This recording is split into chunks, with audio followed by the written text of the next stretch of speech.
first class for internal security. Now, this subject is a very interesting and a dynamic subject. Internal security is very important for your mains exam under GS paper 3. I'm sure many of you would have seen the syllabus given by UPSC. So in GS paper 3, after economy, science and tech, environment, disaster management, after all these subjects at the end, UPSC has mentioned this subject, which is internal security. This subject essentially deals with the security issues that affect India. It deals with our security challenges, deals with national security topics, and as a result, the subject becomes very interesting as well to study and learn. So this subject, it's a very small subject, but it's very, very important because it's a scoring subject. If you can understand the basic concepts and if you're good with current affairs, and if you can form your own opinions on all the major security challenges of India, then trust me, you can score very well in this subject. So don't neglect this subject. If you put in the right amount of effort, you can easily cover the syllabus and you can answer all the questions that come in your exam.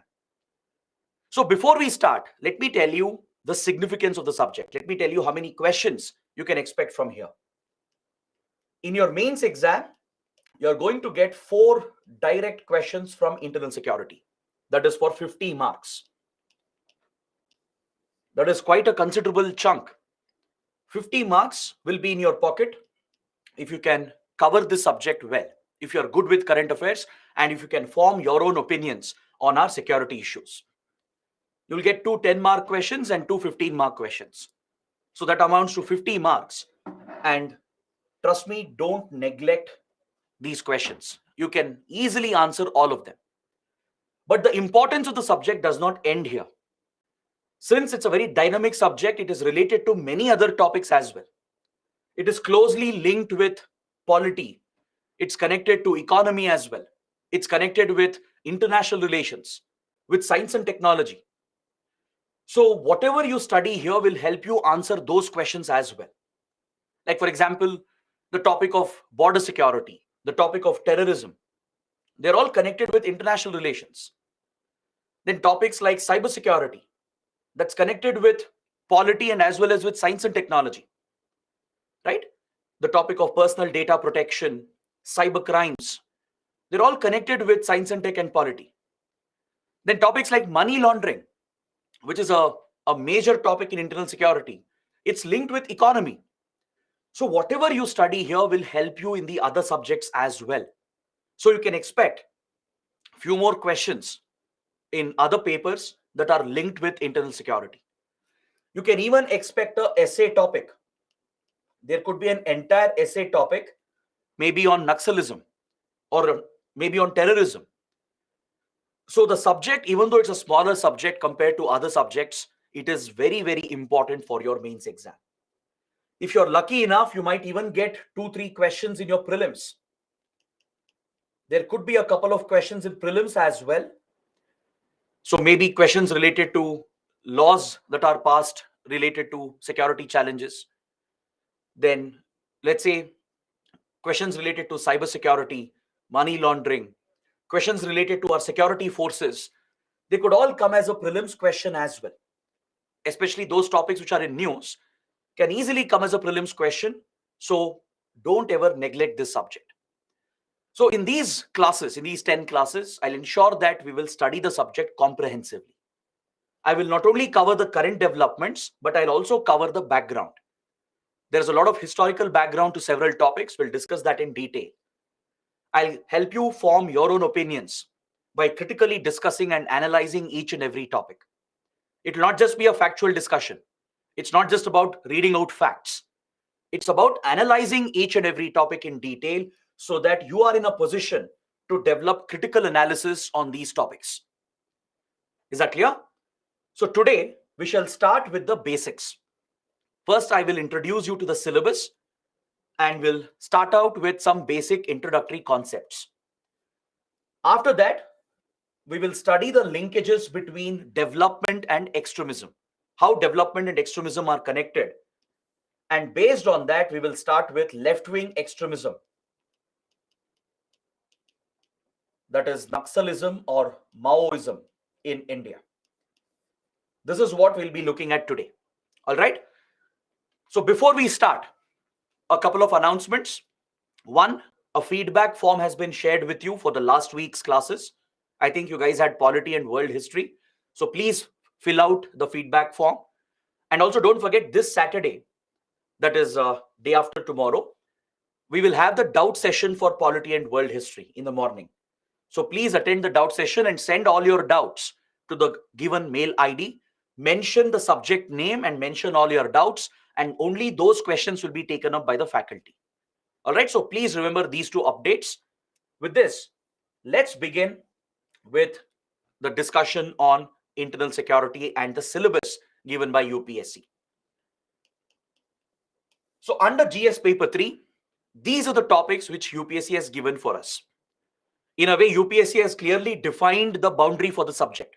What we should study, what we shouldn't study, that can be figured out by looking at the syllabus given by UPSC.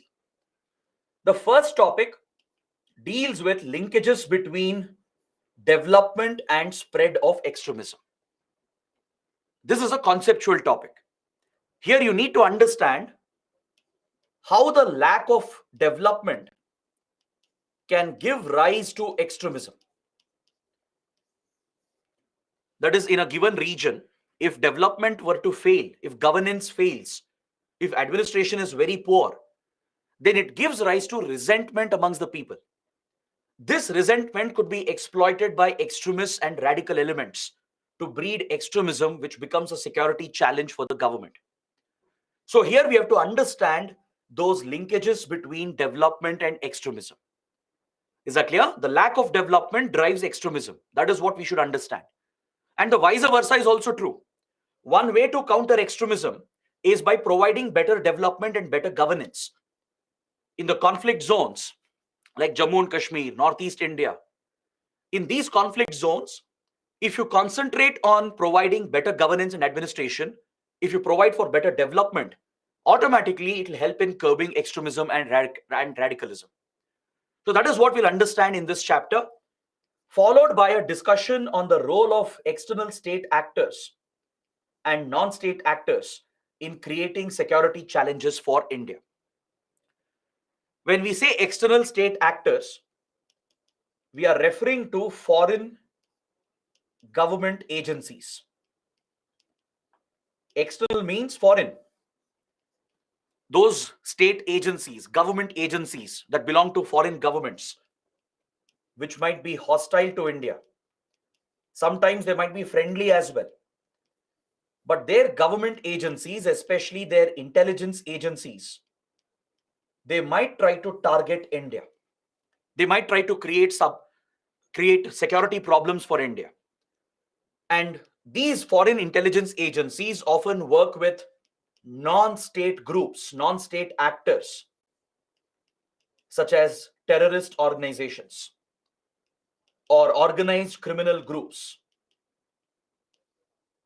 Foreign governments which are looking to target India, they might use their intelligence agencies, which are state agencies, to sponsor non-state actors, the non-government agencies or non-government entities, to create security problems for us. For example, how Pakistan's state agencies like the ISI, the Pakistani army, how they sponsor terrorism against India. The terror groups are the non-state actors. They are non-government entities. They get direct support from state agencies, and this becomes a security nightmare for India. So we are going to study this in detail, and we are going to look at the major conflict zones of India. We will study Naxalism, or also called as Maoism, which is a type of left-wing extremism. We'll also discuss Northeast insurgency. The Northeast region of India has seen multiple insurgent movements over the last 75 years. We are going to study this in detail. We'll also look at Punjab and talk about the Khalistan movement, which of late has been making a lot of news. I'm sure all of you would have been tracking the latest developments. Since the last 1 year, there are increased activities amongst Khalistani outfits in India and abroad. So this remains a very important topic. And we are also going to study insurgency and terrorism that we have seen in Jammu and Kashmir. Is that clear? These are the 4 conflict zones of India, and we are going to cover all these security threats in complete detail. We'll understand state-sponsored terrorism, how foreign governments breed terrorism against India. We will understand covert proxy wars, how hostile countries like Pakistan or China, how they can sponsor secret wars against India by using proxies such as terrorist outfits and criminal organizations. So this will be the focus of our subject. In fact, majority of the discussion will be on these topics. Once we complete this, we will take up the next chapter where you study the challenges to our security created through communication networks, the role of media and social networking sites. This is another important topic because today, in the world of social media and internet, right, plenty of security challenges can be created by misusing media platforms and social media platforms. So we're going to study this in detail, how communication networks and media platforms can be misused to create security challenges. We'll also discuss the basics of cybersecurity. We're going to talk about cyber crimes, cyber warfare, cyber espionage. We'll understand what measures India is taking to strengthen our cybersecurity. And then we'll have a separate discussion on money laundering. We'll understand what is money laundering. Money laundering is not just an economic offense, it's a security challenge as well. We're going to study this in detail. Then we will focus on border security. Because if you have to secure your country internally, if a country has to be stable, you need to ensure external security. You need to secure your boundaries, your borders. That is where the threats come from. Right? Criminals who are involved in smuggling and trafficking, they smuggle the goods into India via the borders, through the land borders that we share, through the maritime borders that we have. So securing the borders and managing them effectively is crucial in national security and internal security. So we are going to study border management in complete detail, and we'll also understand the linkages between organized crime and terrorism. Please remember that organized crime is closely connected with terrorism, and both are connected with money laundering. This is something you should remember from the start itself. Throughout our classes, I'll be mentioning this link between terrorist and insurgent groups and how they raise finances through money laundering channels. We'll discuss how terror groups and insurgent groups procure drugs and weapons by working with criminal cartels, organized criminal cartels. So there exists a direct link between these 3 entities, between criminal networks, terrorist, insurgent groups, and money laundering channels. There exists a direct connection, a triangular connection. So this is something we'll study in detail. It will come up in almost every chapter. Then finally, we'll take a look at the security forces and security agencies of India and understand what is their mandate. We'll talk about our intelligence agencies, our paramilitary forces, border guarding security forces, law enforcement and investigating agencies. So all these topics have to be covered as part of the syllabus given for internal security. So I think you can see why this subject is so interesting. It deals with very dynamic current affairs and interesting topics. So naturally, you can develop a deep interest in this subject. So all you have to do is concentrate in class, keep a separate book, write down the key points I'm going to discuss. You don't need any textbook for this subject. Trust me on this. Don't rely on any standard books. There are plenty of books and material available in the market, but it is not necessary. It's not needed. Because all the questions that have come, they're all based on recent developments of the last 1 or 2 years. Understood? So concentrate in class, use the PPTs as your base reading material. Along with that, make your short notes in the class. As and when I'm discussing, when I'm highlighting some key points, when I'm repeating certain points, please remember that those are very important. So make a note that becomes your own short notes and use the PPTs along with the current affairs material that we provide. In the class, I'll ensure whatever we study is up to date. I'll try to cover all the latest developments. But after the class ends, that is where your effort comes into picture. Because this is a very dynamic subject that keeps changing and evolving.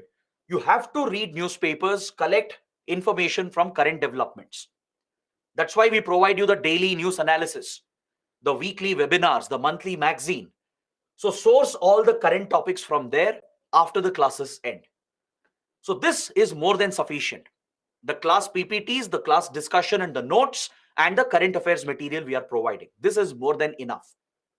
Don't unnecessarily waste your time and money on buying more books and reading more books.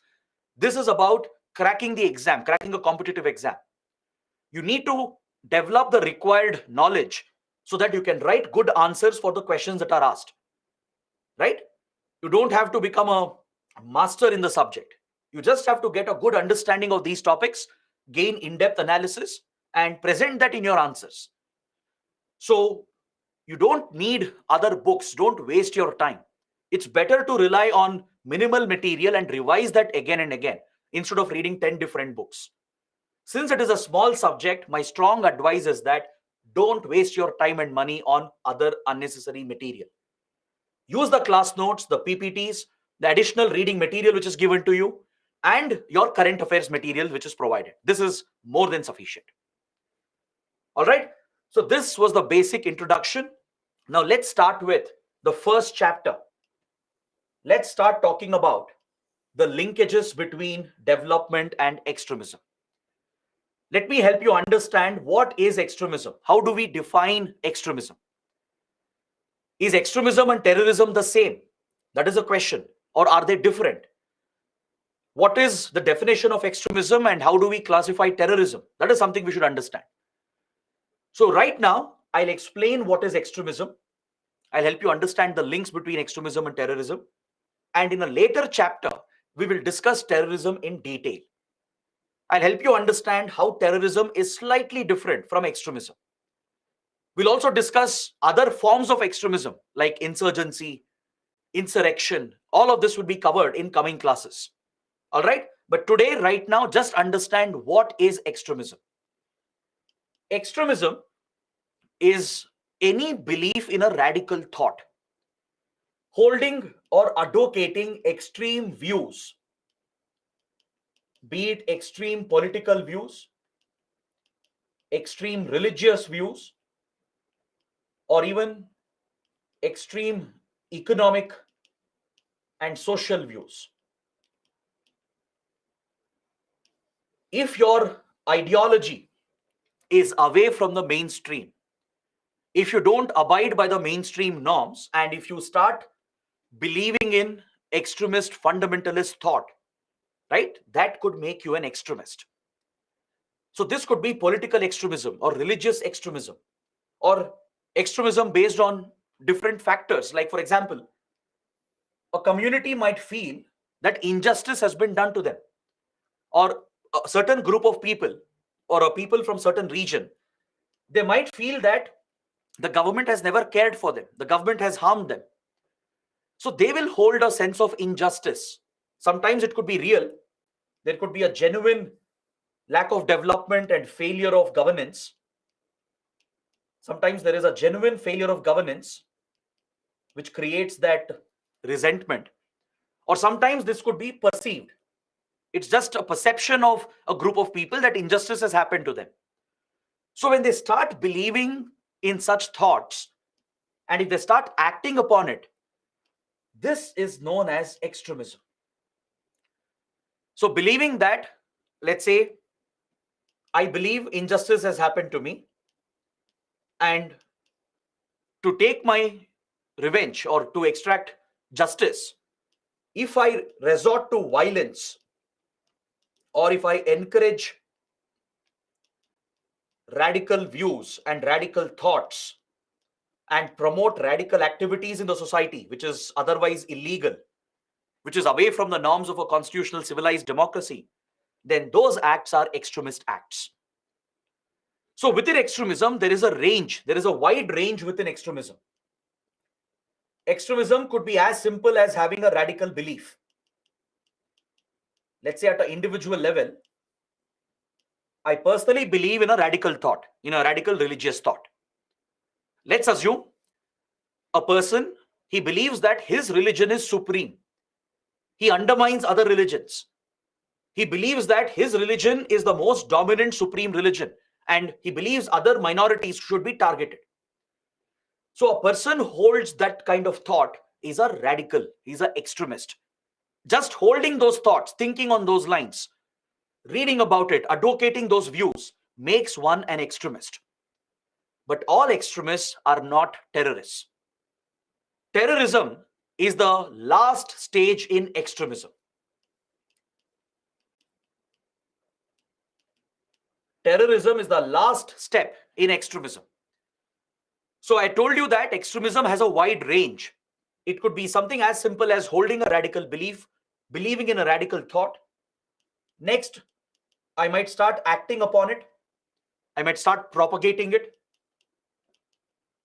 I might start encouraging the spread of this ideology. I might radicalize, indoctrinate other people. I might spread my radical thought to other group of people, thus increasing the support for radicalism. Even that is a type of extremism. Or I might go one step further, where I will directly support acts of violence. There could be others who are terrorists and insurgents who are actually carrying out violence on the ground, and I might start supporting them. I might provide funds, supply weapons, or provide them shelter. Any kind of support, direct support to these activities also is an extremist activity. And then comes the final stage where the person directly gets involved in the act of terrorism and violence. So this is unacceptable in a civilized democracy. Just holding a radical belief is fine. It is still acceptable. It can still be tolerated as long as it is not contributing to violence. But the moment you start acting on it, the moment you start propagating it, the moment you start extending support, the moment you take part in indoctrination of others, and you get directly involved in the acts of violence and terrorism, then those acts are not tolerable in any society. It is against the law, against the constitution. It is against the very norms and principles of a civilized democracy. So these acts of extremism represent a major security threat to the country and the society. Is that clear? So radical political ideologies, radical religious ideologies or religious fundamentalism, perceived sense of injustice, genuine lack of development and governance, or a combination of all these factors, they could give rise to extremism. Amongst those who hold the resentment against the government, against the country, against the people, amongst them, radical views might develop. Then they might start acting on it, propagating it, supporting it, or in worst case, they themselves will get involved in the acts of violence, which is terrorism. Terrorism is a blind, mindless act of violence. If extremism results in a mindless act of violence, where innocent civilians are targeted and killed, where armed forces, government institutions are targeted, and innocent civilians are targeted and killed by extremists, then that becomes an act of terrorism. Is that clear? You have different types of extremism as well, like insurgency, insurrection. There exists a difference between terrorism and insurgency. So we are going to study that later. We'll come to those topics in the next chapter, not right now. But as of now, understand what is extremism and how terrorism and insurgency are different types of extremism. Is that clear? So extremism can be something as simple as holding a radical thought or believing in a radical ideology. Extremism is also acting upon it. If I promote and advocate this ideology, if I spread this ideology to others, If I brainwash other people to believe in my radical ideology, even that is an act of extremism. If I start giving some kind of support to the violent acts, even that is extremism. Finally, if I myself engage in the act of violence, if I carry out a terror attack, if I join an insurgent group, then that is the last stage in extremism. Resorting to violence is the last stage in extremism. Is that clear? So, in the last stage of extremism, you have different types, that is terrorism, insurgency, etc. So, if this concept is clear, we can proceed further. And in the next chapter, I'll help you understand what is terrorism and how is it different from insurgency. That we'll study in the next chapter. So right now, let's just focus on linkages between development and extremism. And we'll talk about left-wing extremism in India. That would be the first topic for today. Is that clear? So under this topic, we are going to study different types of extremism that India has witnessed. As I mentioned, we'll be studying left-wing extremism, which is a radical political ideology. It's called Naxalism or Maoism in India. It's one type of left-wing extremism which India has suffered from. All right, left-wing extremism is a type of political extremism. It results in mindless violence, turns to insurgency and terrorism.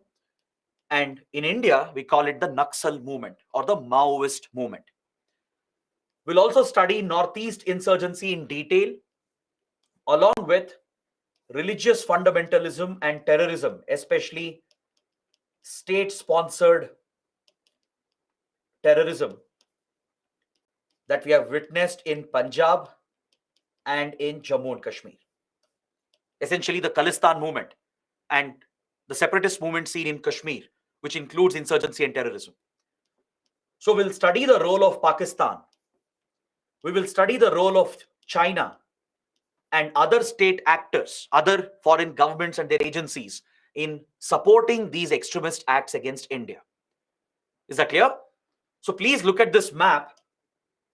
This map depicts the 4 conflict zones of India. The first major conflict zone is the Naxal corridor. This is the red corridor of India, the Naxal corridor of India, where Naxalism has been very prevalent.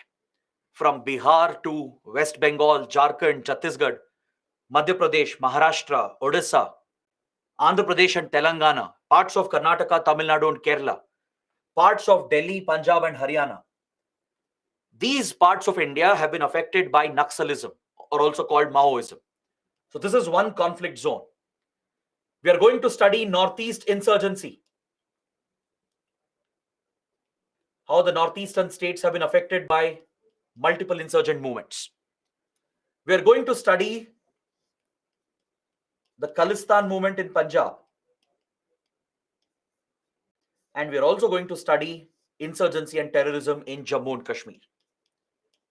These are the 4 conflict zones of India. We have dealt with these conflicts from many decades and they remain active even today. They remain a serious threat even today. So it's very important to understand all the details connected to these topics. So before I proceed further, I would like to help you understand what is left-wing and right-wing ideology. Since I'm using the term left-wing extremism, before we begin, obviously you should know what is left-wing ideology, what is right-wing ideology. Some of you might have heard of these terms, some of you might know what it means as well. But there could be a lot of freshers and beginners. So I'll give you a basic idea regarding what is left-wing and right-wing ideologies. These are different types of political ideologies. If you look at political ideologies, you can place them at different locations on the political spectrum. That is, in the field of politics, right? There are different sets of ideologies that are represented on this line called the political spectrum. Within the political spectrum, there are different types of ideologies. There are different parties, political parties and organizations, and even religious groups, other social organizations that stand for certain political principles. So depending on what an organization believes in, depending on what an individual believes in. They can be classified as left-wing, right-wing, right-wing extremist, left-wing extremist, or as centrist. So that is the classification which can be done on the political spectrum. So in India, in many other countries as well, you have few parties which are left-wing parties. There are few parties which are centrist parties. There are few parties which are right-wing parties. There are few right-wing extremist organizations. There are left-wing extremist organizations. So we should develop a basic understanding of what this political ideology means. These terms, the left and right, they trace their origin to the French Revolution. When France was still a monarchy before the revolution happened, the king, who used to sit in the court, right? His advisors, the royal members, they would be seated on the left side and right side of the king. Is that clear? Those who sat on the right side of the king, they were all very close to the royals. They were the elites. They were the rich. They were the influential and powerful. They represented the upper class. So those members, the noble members on the right of the king, they did not want any social change. They had a strong belief in religion. They had a strong belief in culture, traditions. They wanted the king to remain the supreme authority. They wanted the rich, the upper class to remain as they are, and they didn't want any welfare to be provided to the weaker sections. They didn't want social change to happen. They wanted status quo to be maintained in the society as it is, so that the rich can continue enjoying their benefits while oppressing the poor and the weaker sections. So those who were opposed to change, reforms, those who were against social reforms, those who wanted to retain the social divisions, who are blindly loyal to their faith, their king, they sat on the right side of the king, thus representing the right wing. Those on the left side of the king, they wanted a change. They wanted reforms in the society. They wanted welfare of the weaker sections. They opposed the king. They opposed the authority. They opposed religion. So they were on the left side of the king. I'm not saying which ideology is better, right? Let's not get into that political debate. It's for each individual to believe in what they prefer. There's nothing wrong in being a left-wing individual or a right-wing individual.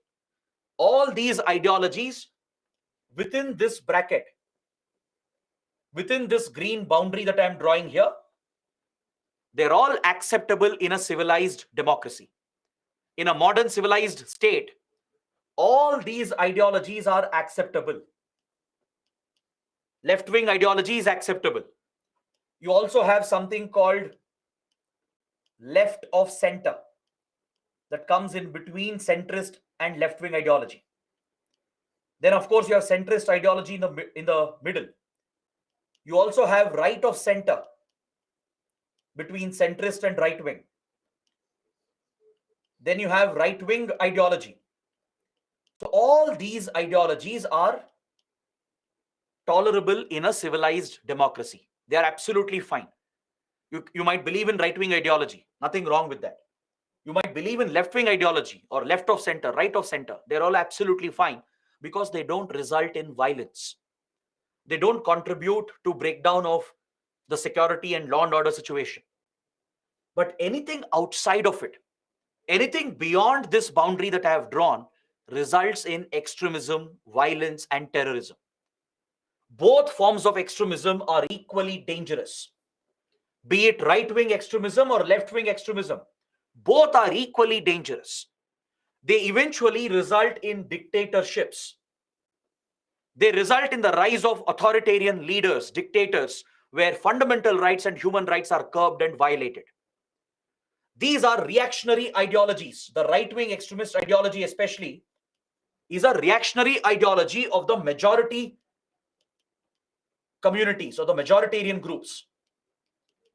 Usually it's the majoritarian groups that promote right-wing extremism, which is rooted in radical religion or supremacy of one ethnic group, supremacy of one race or one language. So if majoritarian ideology is promoted on these lines, on the lines of religion, ethnicity, race, language, regional divisions, etc. That is right-wing extremism. This eventually results in fascism, in the rise of fascist governments. It results in terrorism. Right-wing extremism contributes to terrorism. It results in mindless violence in the name of religion, in the name of ethnicity, race, etc.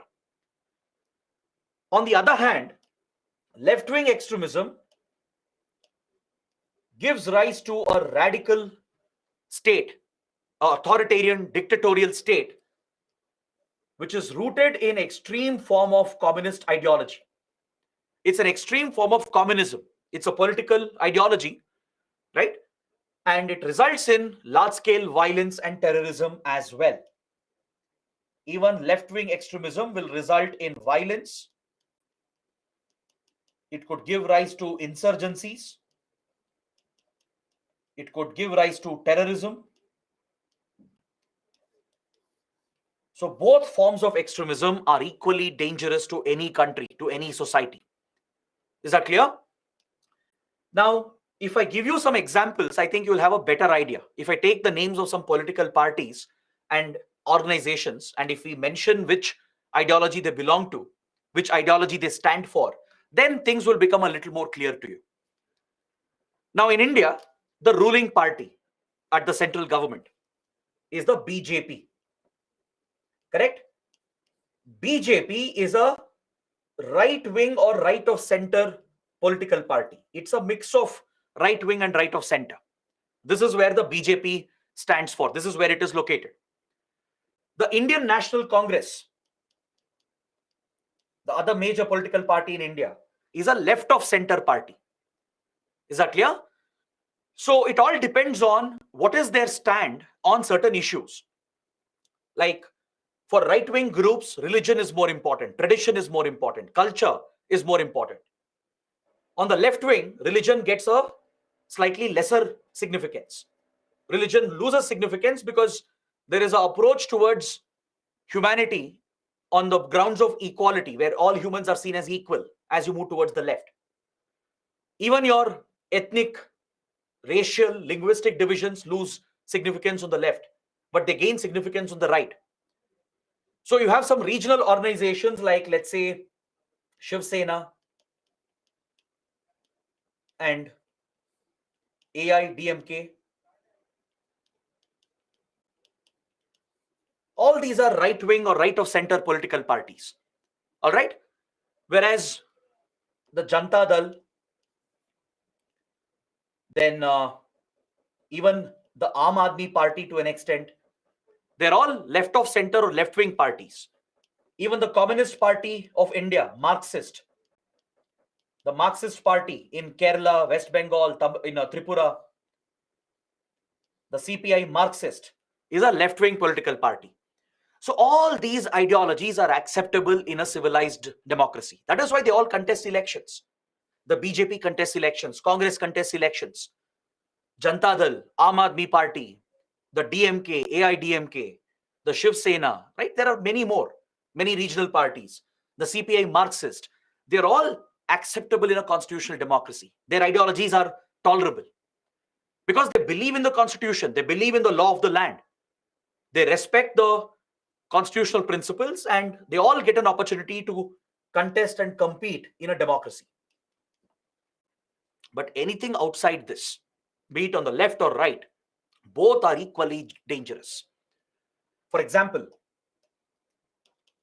Nazi Germany, Imperial Japan, then Mussolini's Italy during the Second World War. They were all fascist states. Imperial Japan committed brutal atrocities across Asia. Hitler's Germany, under the Nazi ideology, which is a fascist right-wing extremist ideology, believed that the so-called Aryan race is superior. They promoted the myth of Aryan superiority and targeted other groups, especially the Jews and other minority groups.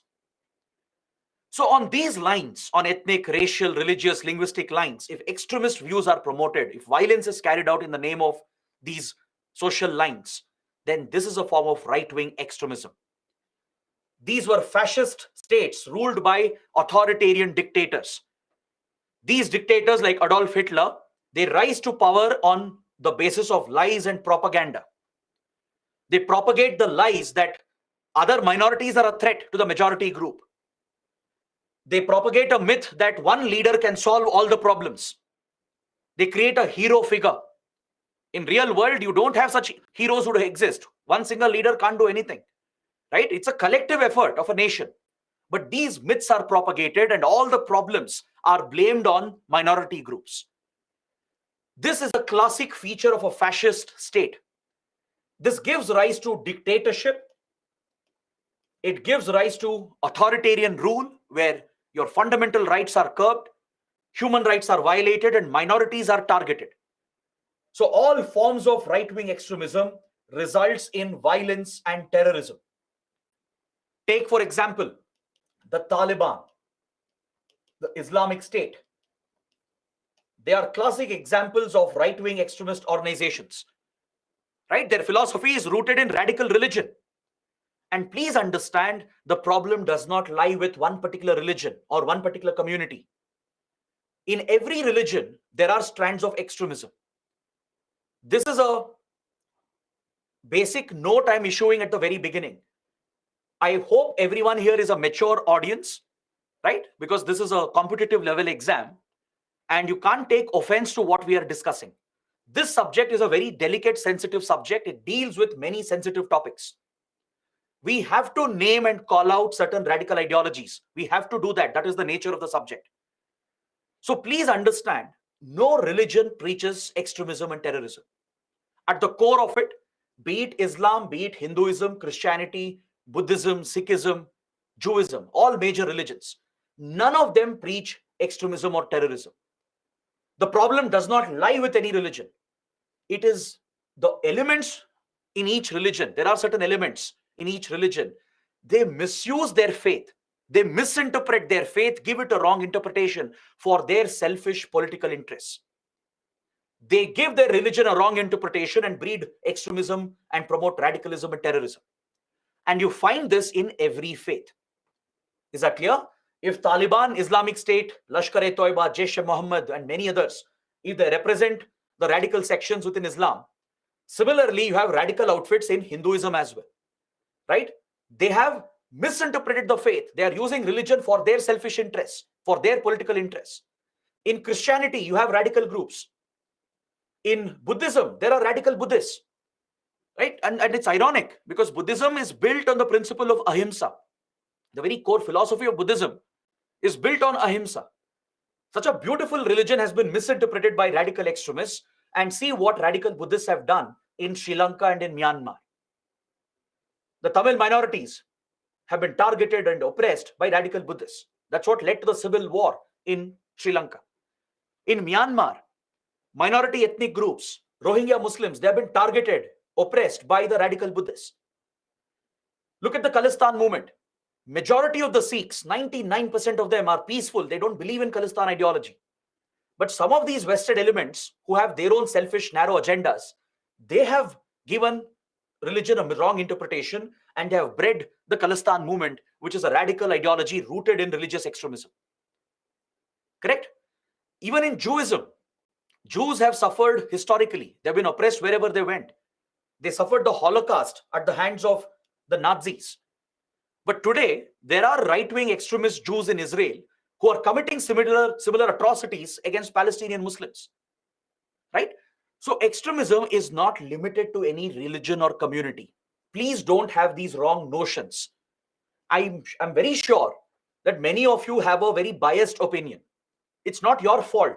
The fault lies with the media, the social media, where wrong information, wrong facts, fake news is being promoted.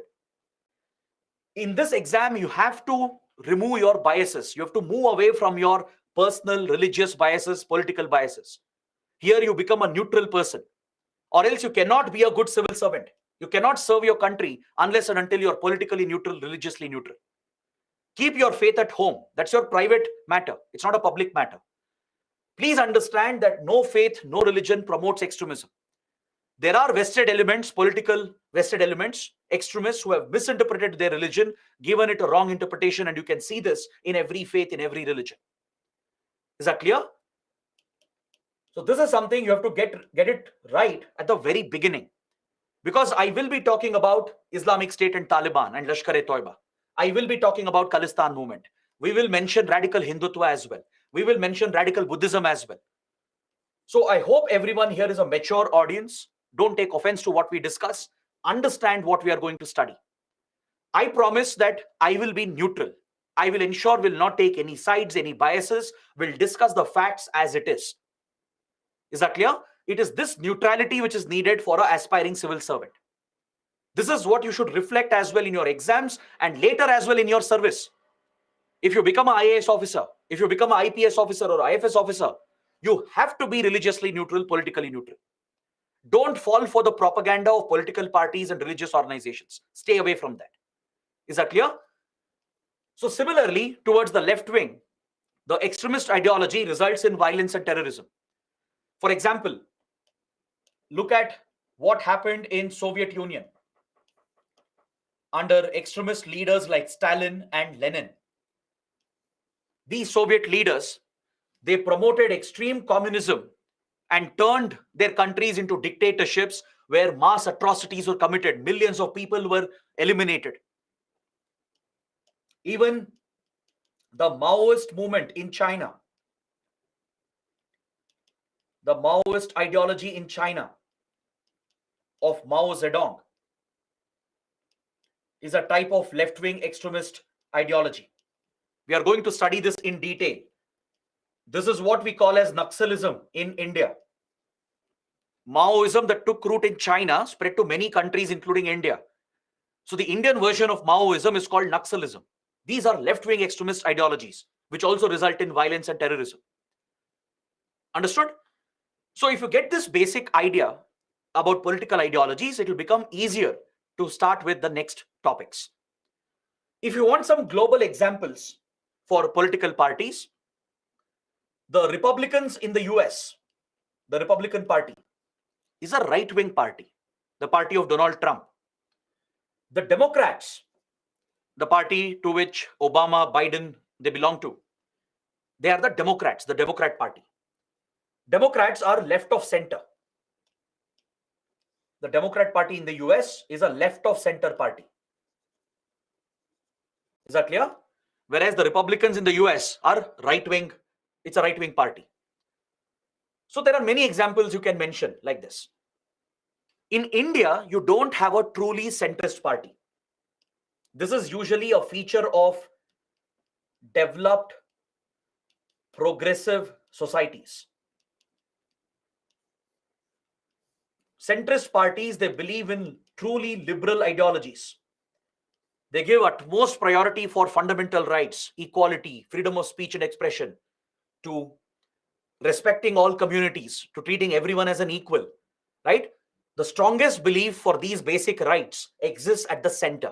Centrist ideology is undoubtedly the most neutral and most progressive ideology.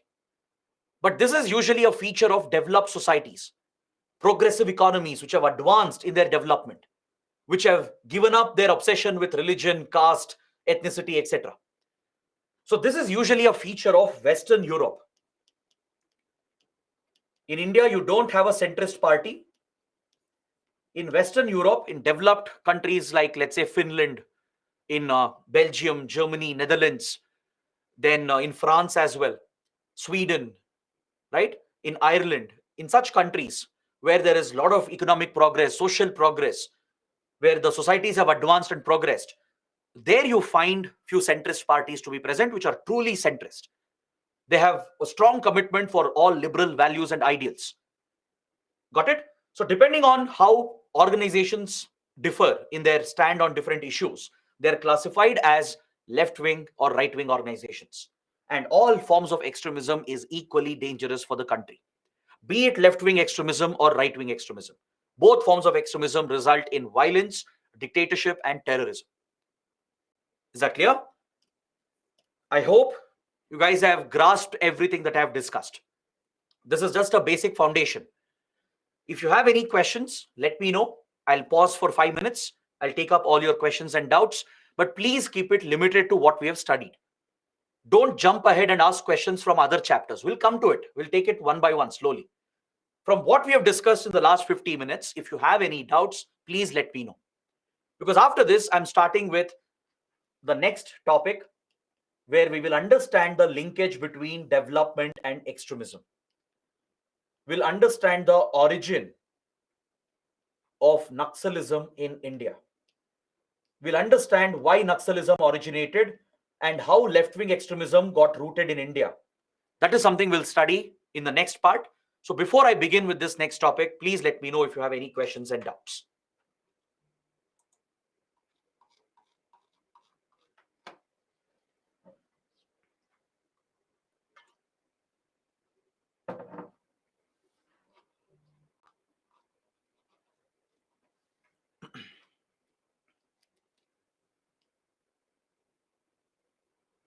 Okay, first question, Ragini is asking, sir, is it correct to say that militancy, insurgency, terrorism, they're all forms of extremism?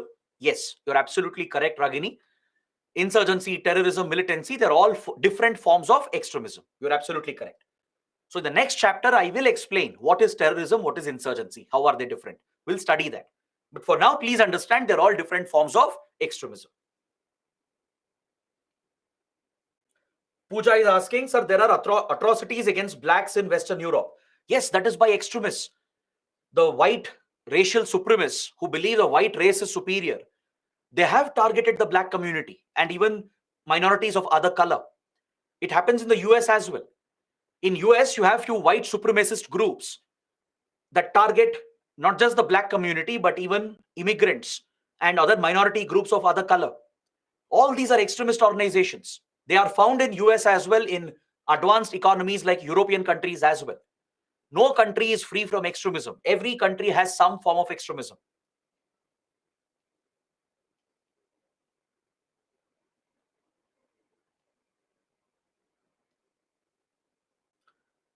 I see that a couple of students are asking, sir, how to write an answer if UPSC asks a question on right-wing, left-wing extremism?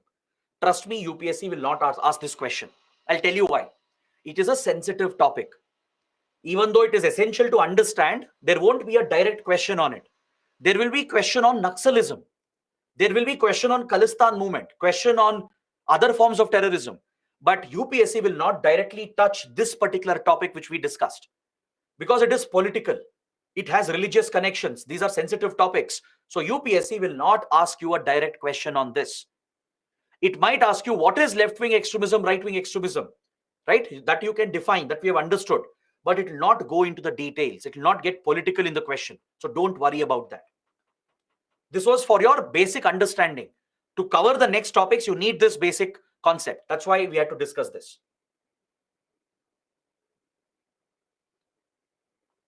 See, Umaira has a similar question. Umaira is asking, sir, as you said, BJP is right-wing, Congress is left-wing. Can we mention this in the answers? Don't do that. Never mention the name of political organizations or religious organizations in your answers. Please, you have to be neutral. Remember that. Even if the question is asking, let's say the question is talking about left-wing extremism, right-wing extremism, or any of these ideologies. Let's say a question has come. You don't have to mention any party. Don't mention BJP, Congress, Aam Aadmi Party. Don't take the names of any political groups. Don't mention any religious groups. Don't do that. Because that might give away your religious bias, political bias. Don't do that.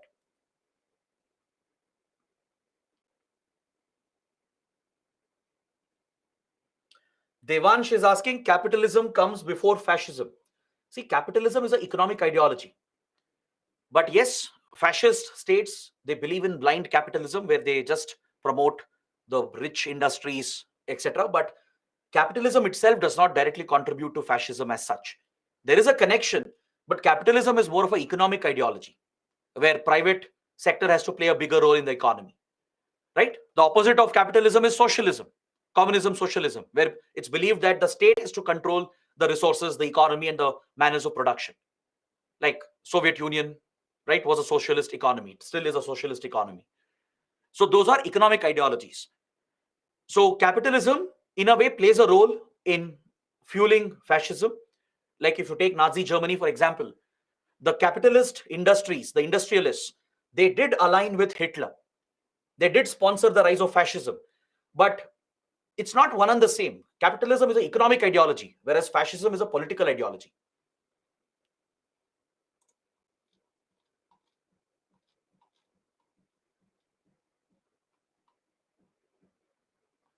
Vivek has to work for the welfare of the people. The state has to control the economy, control the resources, distribute the resources to everyone, and promote public sector, public organizations to play a bigger role than private sector. So that concept is called socialism, which you study in economy and also in history as well, in social issues as well. So that is the concept of socialism, which is an economic model. Even India adopted a socialist model, right? In the initial days, we did adopt some version of socialism and a mix of capitalism. That's why India was a mixed economy.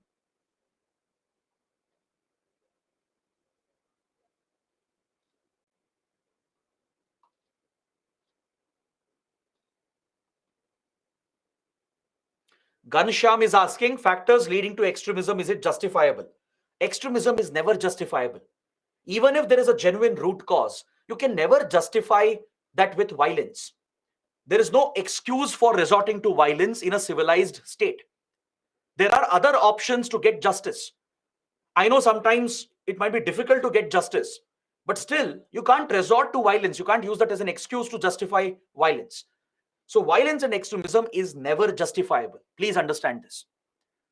You take Maoists, for example, the Naxals in India, they do have a genuine root cause. They have suffered. There has been injustice. There has been maladministration, which has affected several communities in India, but doesn't mean they can take up violence against the state. Is that clear? So, no matter what is the root cause, you still can't justify that with violence. Violence is never an option in a civilized society.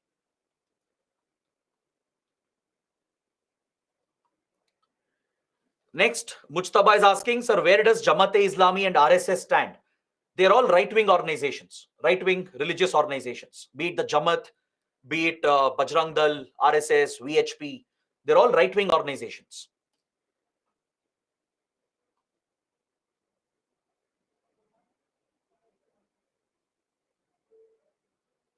Chandrasekhar is asking, sir, at what point it is neutral and what point it becomes extremism? The moment it crosses this boundary here, the moment someone encourages radical ideologies, supports radical acts, engages in violence and terrorism, that becomes intolerable in any civilized society. As long as you are using the political methods like contesting elections, criticizing the opposition, the government, using the judiciary for justice, using the media for justice, raising your voice against injustice, that is all allowed as long as it is peaceful. The moment you cross that line, right, the moment you encourage extremist ideologies, support violence and engage in violence, they are intolerable in any society.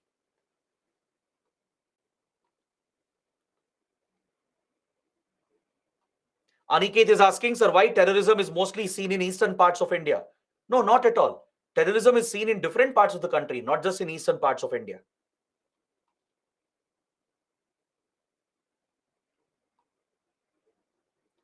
Jansi Rani is asking, sir, extremism, terrorism takes place more in developing countries or developed countries? Usually, you find such acts of extremism to be more in developing nations, underdeveloped nations, because your social backwardness is connected to rise of extremism. That's why the next topic is important. The link between development and extremism. As societies and economies develop and advance, we move away from the social divisions and we can tackle these acts of extremism. That's why developed countries have a lesser degree of threat, but they are not free from extremism. Even in developed countries, there are extremist groups, but they don't face the same level of threat like developing nations and underdeveloped countries.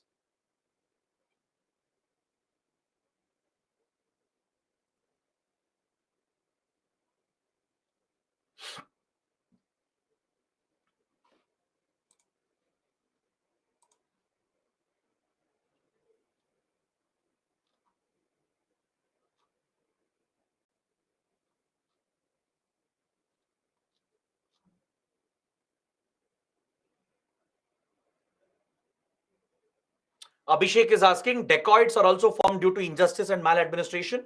Not exactly. Dacoits are robbers. Robbery is not a type of extremism. It's a illegal criminal act. We are not dealing with robberies here. Dacoitry or robberies, they are crimes. They are robberies, or it's basically a disruption of law and order, right? So we don't study that under extremism. It's not a type of extremism. It's a criminal act. It's an illegal criminal act.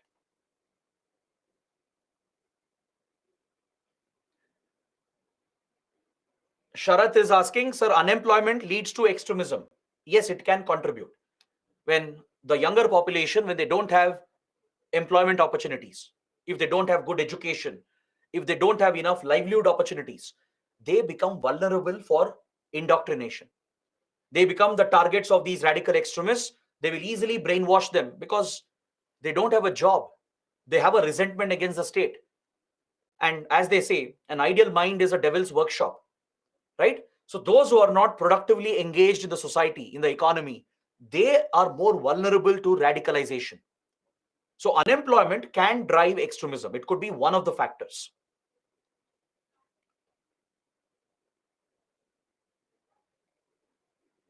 All right. So guys, these were some of the questions.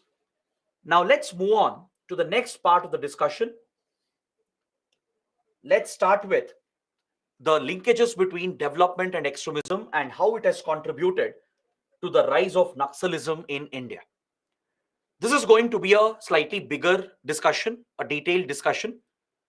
We are essentially trying to understand the origin of Naxalism in India. Naxalism is a type of left-wing extremist ideology. It has affected multiple states in the country. Even today, Naxalism remains very active. The movement started back in 1967. It's been more than 50 years since the Naxal movement started, and it still survives and thrives and remains a major security threat for India. So we need to understand what triggered this movement, how the lack of development is connected to extremism, what drives extremism in such areas, and how poor governance, lack of administration, lack of development is connected to it. So that is the core discussion that we are going to have in the next few minutes. See, when India became independent and when the Indian state was formed in 1947, we were a very diverse country to begin with. Correct? The Indian society has always been a diverse society consisting of multiple religions, multiple castes, multiple ethnic groups, linguistic groups. So all these divisions had to be set aside to form the country of India, the nation state of India. So we say that our unity lies in our diversity. Diversity is our biggest strength. That is correct. But at the same time, your diversity can become your weakness as well.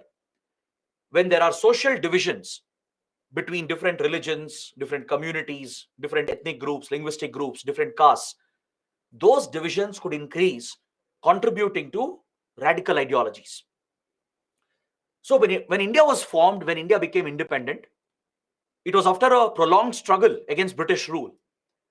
The colonial rule had destroyed our economy and society.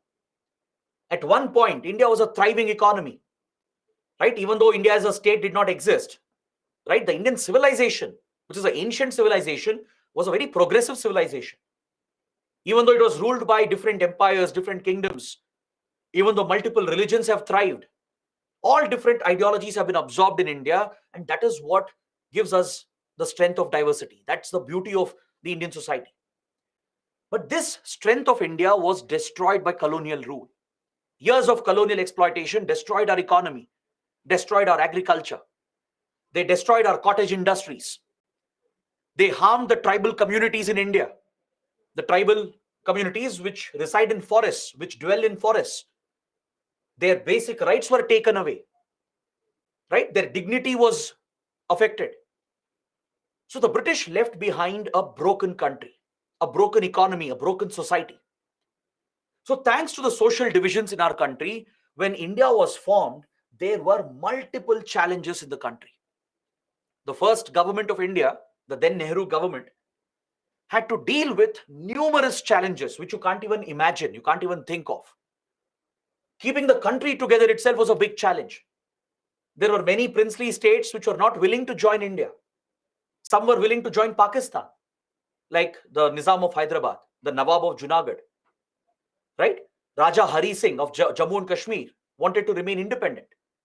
The King of Travancore was hesitant to join India. There were few Rajput kingdoms as well in today's Madhya Pradesh and Rajasthan, which were hesitant to join India. In the northeast, several tribes were hesitant to join India. Many of them wanted their own countries. So building a strong nation, building a national identity itself was a big challenge. Upon that, we had problematic neighbors like Pakistan. From the very beginning, Pakistan started creating problems for India. Right? We went to war with Pakistan over the Kashmir issue. Pakistan captured illegally our territories that belongs to Jammu and Kashmir. In the northeast, insurgencies broke out. The Naga groups, they declared an insurgent war against India from 1947 itself.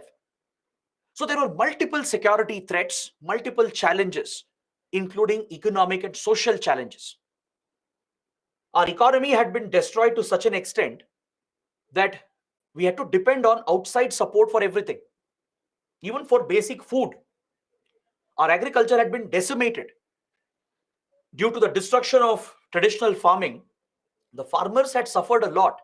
There had been famines in the country. There were droughts. There was no introduction of technology or scientific farming into our agriculture. So our productivity had been destroyed. We didn't even produce basic food grains to feed our own people. We were living a ship-to-mouth existence where we had to procure food grains from the outside, depend on countries like US to donate food grains to India. Right? So economically, we had many, many challenges. Even though it was a vast country with resources, we didn't have enough industries. Our native industries, our traditional cottage industries, they had all been destroyed by the British. So India was a country facing numerous political, security, economic, and social challenges. The caste system has been the biggest evil in India, right? Where upper castes have oppressed and targeted, discriminated the lower castes from centuries together. The regional divisions also was a villain, right? There was no unity that could bind the country together. This was a very difficult period for India.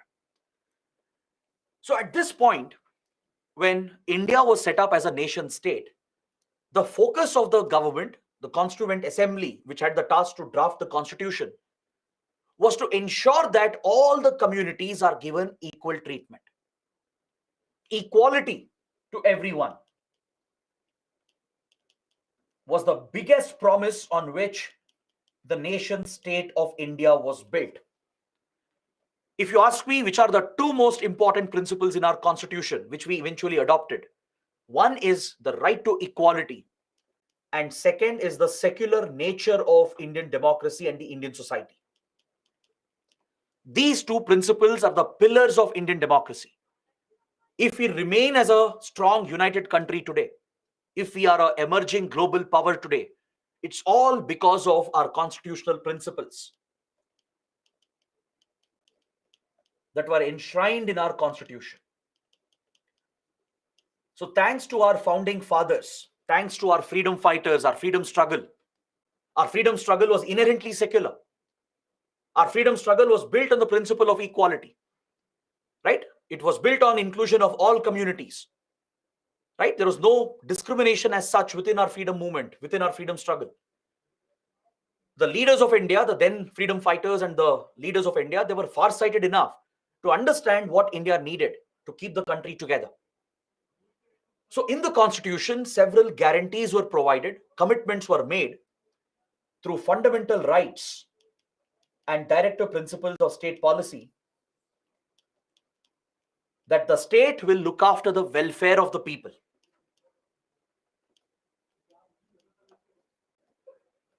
Basic rights were enshrined for the citizens to uphold the principle of equality and secularism. Essentially, the state was given responsibilities, obligations. As part of fundamental rights, the state's powers have been curbed. The state's powers have been restricted. The state cannot discriminate. For example, under Article 14, that provides right to equality, irrespective of which religion you belong to, which gender you belong to, which caste or which region you're from. None of that matters in India, right? Every human is an equal human being. That's how the constitution looks at it.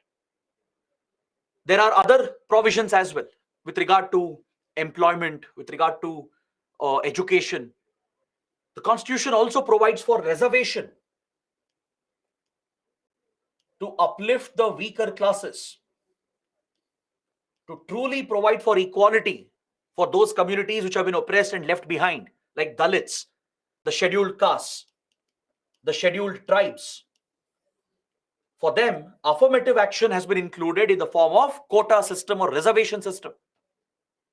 These basic rights have been guaranteed to the citizens. As a secular country, your faith is respected by the state. The state will not interfere. You're free to practice your faith, profess your faith. The state has no right to interfere in your religion. At the same time, the state should focus on welfare of the people. Under directive principles, you would have studied in Indian polity. The state has been mandated to distribute the wealth of the nation, to prevent the concentration of wealth in the hands of a few. Correct? I hope you guys have studied Indian polity by now. Right? If you know which article, please mention that in the comments. There is a directive principle in our constitution, a particular article, that mandates the state to prevent concentration of wealth and ensure equitable distribution of our resources. Resources should not be centralized or concentrated in the hands of few rich and elite. It should be distributed amongst the masses. The state is obliged to look after the socio-economic welfare of the people.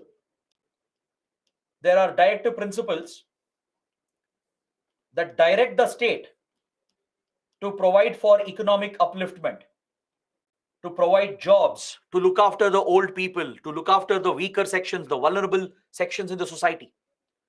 This is the basis for most of your government schemes and welfare programs.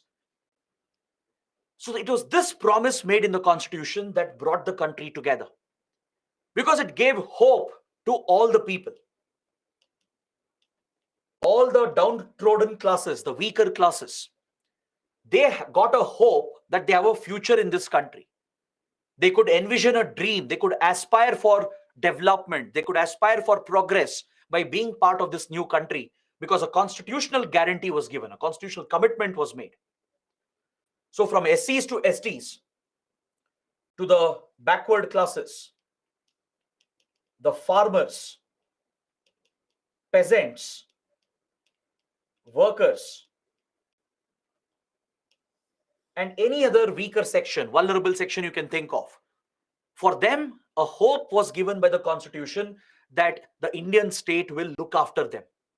The Indian state will not discriminate. It will provide for equal welfare. It will provide for basic guaranteed fundamental rights. It will prevent concentration of wealth and provide for inclusive development and equitable development. It was on this idea that the nation of India was built. Trust me, if not for this, the country would have broken apart many years ago. In fact, many experts back then, many Western thinkers, they had predicted that India will never survive. A country with so much diversity, they never believed in the wildest of their dreams that such a diverse country can survive together. But we have achieved the impossible. Despite our diversity, we have turned that weakness into our strength. Correct? And that has been possible because of our constitutional principles, because of the promises that were made. Now, the obligation on the Indian state was to deliver. Deliver on these promises, or else it is going to breed resentment. Making a promise is very easy, but keeping up the promise is where the challenge lies. But again, to be fair to the Indian state, when I say Indian state, I'm referring to the government of India and the state governments and even the local governments. All right, in this context, when I say the state, it's referring to the government in the country, the center, the state, the local governments.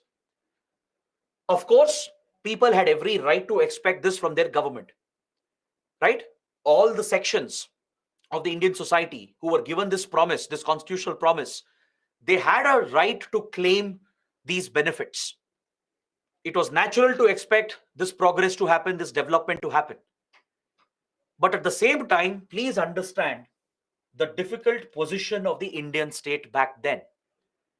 See, right now it's easy to look back in retrospect and say that this was wrong, this was correct, these blunders were committed. It's easy to do that in retrospect, right?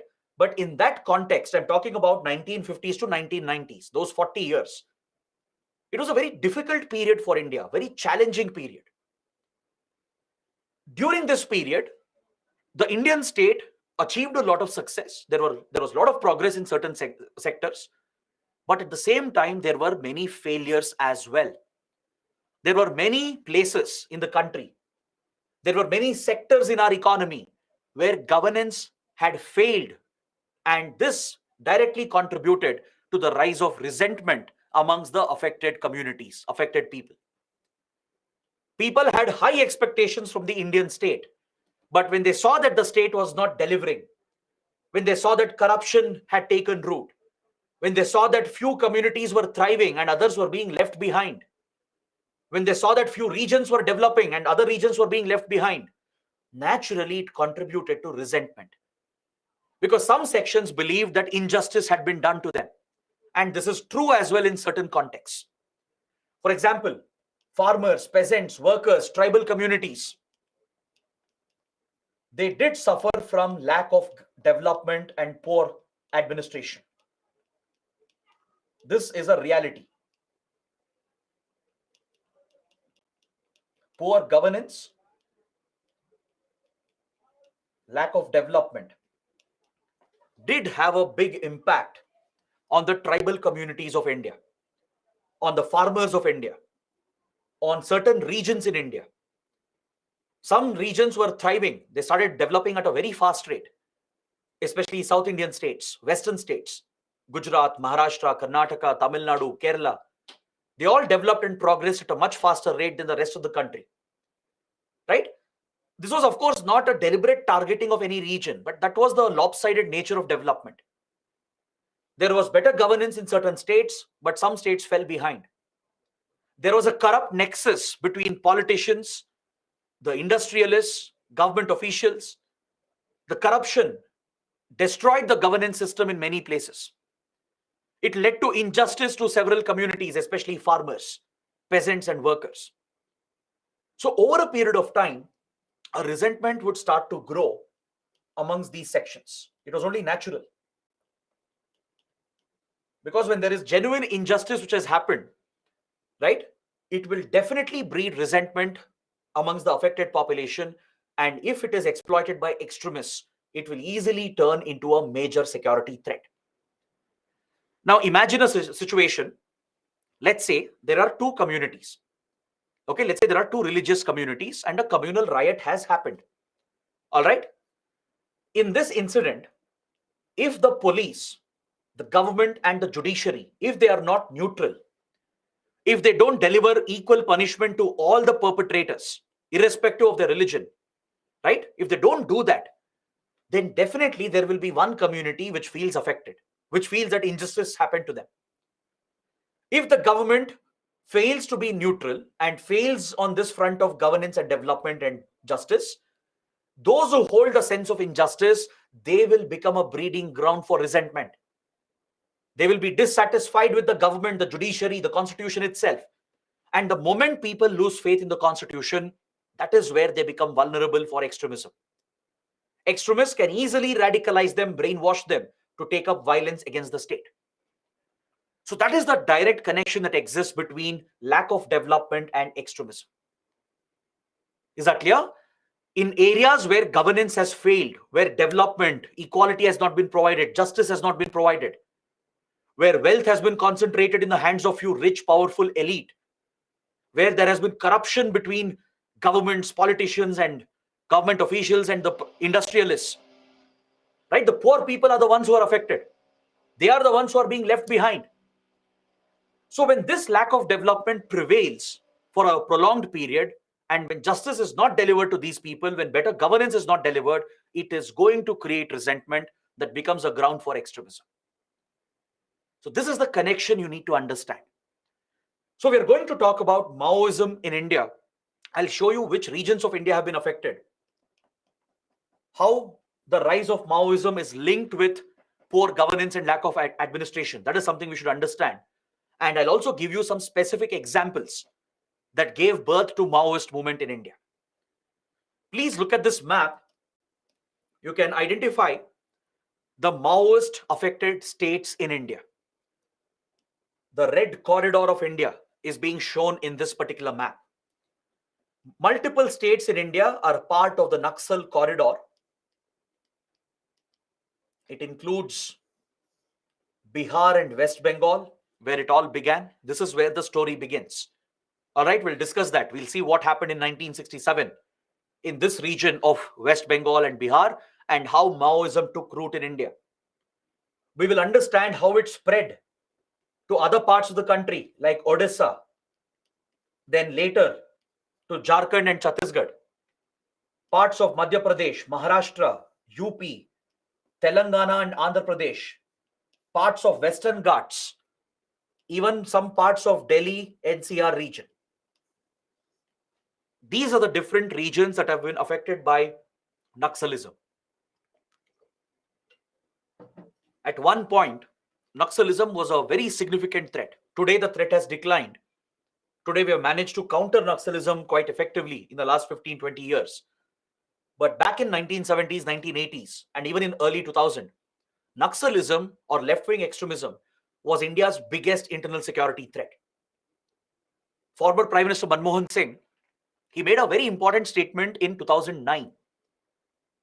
He had attended a conference where all the state DGPs were present. There is a yearly conference that is organized by Intelligence Bureau, the IB. IB is an intelligence agency. It's a domestic intelligence agency of India responsible for domestic intelligence. So every year, IB organizes this conference of all the DGPs of the state. DGPs are the highest ranking police officials of the state police. They're IPS officers. So all the state DGPs are brought together. They discuss all the security issues of the country. And the Prime Minister and Home Minister, they address this conference. In this important security meeting, the then Prime Minister Manmohan Singh had said that left-wing extremism is our biggest internal threat. Because at that point, Naxalism had revived itself. We were witnessing a revival of Naxalism in 2008-2009, which was quite similar to what had happened in 1970s and 1980s. So these periods were the most dangerous periods for India as far as Naxalism was concerned. So we have to understand the root causes. We have to understand what is Maoist ideology, how it took root in India.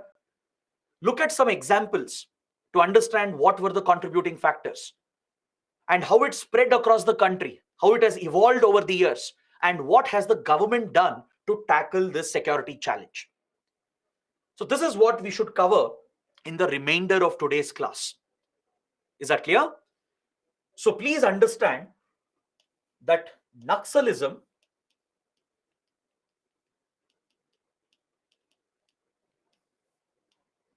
has its origin in the lack of development in certain parts of the country. Among certain sections of the Indian society, there has been a lack of development. There has been poor governance in certain parts of India. There has been injustice. There has been injustice which has been done to certain sections of the Indian society. This is what contributed to the start, the rise and spread of Naxalism. Now just look at this map. This is just a representative image. It's a satellite image, of course.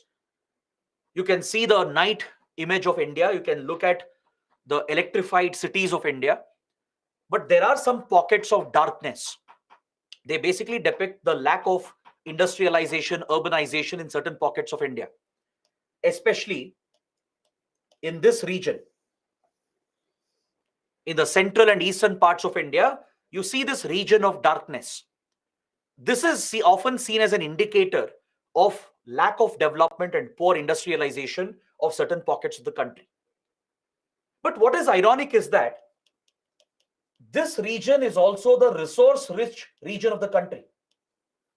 I'll show you two more maps to understand how this region is blessed with resources. Usually, we assume that if resources are present, that is the region which will thrive and develop and progress. But in India, the irony is that the resource-rich region of the country has become the most backward region. It has suffered from poor development, lack of progress, and no wonder it became the hotbed of Naxal activities. Now look at other parts of India. Look at the coastal states of India. Be it Gujarat, Maharashtra, Karnataka, Tamil Nadu, they all saw tremendous progress. Even Kerala. They provided better education, better healthcare. There was better governance, better administration any day in the southern and western states of India. But many states were left behind. Right? Obviously, Delhi, Punjab region also developed very quickly. Delhi, being the national capital, would obviously see progress. Punjab would benefit from the Green Revolution. Some farmers in Punjab and Haryana would play a big role in the Green Revolution that made India self-sufficient in food grains. And there was progress in the region that spread across the Punjab-Haryana belt. But other pockets of India were left behind. Parts of Bihar and West Bengal, parts of Odisha, Madhya Pradesh, today's Chhattisgarh and Jharkhand, parts of Maharashtra, parts of Telangana, Andhra Pradesh. These areas were left behind despite being rich in resources. Is that clear? So let me show you two comparable maps to help you understand what kind of resources are actually present in central and eastern India. Central and eastern India is blessed with forest resources. There is a dense forest cover. You might have heard about the Dandakaranya region. The Dandakaranya region, which literally translates to the region of dense forests, right, is centered around Chhattisgarh and Odisha and Jharkhand. Across this belt from Madhya Pradesh to Bihar, West Bengal, from Odisha, Jharkhand, Chhattisgarh to Telangana, Andhra Pradesh, this whole belt here is blessed with forest resources. This is also home to several tribal communities, several forest-dwelling tribes. They call this region their home from centuries. Now look at the next map. In the same region, you find a very rich distribution of natural resources like minerals. This is a mineral-rich region. In geography, you would have studied about the Chota Nagpur Plateau. Not just for UPSC exams, but even from your school days, I'm sure you would have studied in geography that Chota Nagpur Plateau is blessed with mineral resources. There are plenty of mines present in the region. There are plenty of metallurgical industries present in this region. But still, the region is backward. Still, the people are behind the development curve. They have suffered from poor facilities, poor growth opportunities, lack of employment opportunities. They have suffered from lack of education, lack of healthcare, and in many cases, their rights have been compromised. So this did not happen overnight. It didn't happen in 1 year or 2 years. This has been a continuous process. From 1950s to 1960s, in those 15-20 years, in those 2 decades after independence, some communities in this region, some parts of the region were left behind, and injustice was done to them due to poor governance, due to corruption and failure of administration. Is that clear? It was not the responsibility of just one leader or one party or one government. It was a collective failure of the Indian state. It was this lack of development and injustice that created a breeding ground for the Maoist ideology. Is that clear? So no wonder the forest and mineral resource region of India is also the Naxal hotbed of India. That's not a coincidence. There is a direct link, a direct connection. So now, based on this, let us understand the origin of left-wing extremism. Let's understand how Naxalism took root in the country. What factors exactly contributed to it? And why do we call Maoism as Naxalism in the Indian context? I'll also explain the Maoist ideology. I'm sure many of you will have this doubt from the start of the class. What is Maoism? I've been using this word so many times. You just know it's a left-wing extremist ideology, but what exactly is it? We will study that. We'll understand what is Maoism. We'll understand why it is a violent extremism which cannot be tolerated in a civilized democracy. Now, whatever explanation I gave you, that is not a justification for violence. Yes, there is a failure of governance. There has been injustice done to communities, but that cannot be an excuse for taking up violence against the state, against the country. Nothing justifies violence in a civilized democracy. Please understand this. So that is why Naxalism is a security threat. It's an illegal extremist ideology that goes against our constitution. It goes against the law of the land. It threatens the very integrity of the nation. And hence, it should be targeted and treated as a national security threat. So let's understand how exactly Naxalism started. Let's understand why is it called Naxalism. It all began in a small village called Naxalbari. Naxalbari is a small village near the Siliguri corridor. Siliguri corridor, which is located in West Bengal, in northern West Bengal. This is a choke point for India. It's a strategic choke point. It's a very narrow land corridor that is the only connection between Northeast India and the rest of India. In this narrow land corridor, which is a weak point, a vulnerable point for India, there is a place, even today you have this place called Naxalbari. It's a rural area. In the Naxalbari village, we witnessed the first Maoist uprising in the country in the year 1967. So since the first Maoist violence occurred in Naxalbari, this movement in India is also called as Naxalism. Is that clear? So Naxalism is the same as Maoism. Maoism originated in China. It was a radical communist ideology which was founded and propagated by Mao Zedong, the founder of modern China.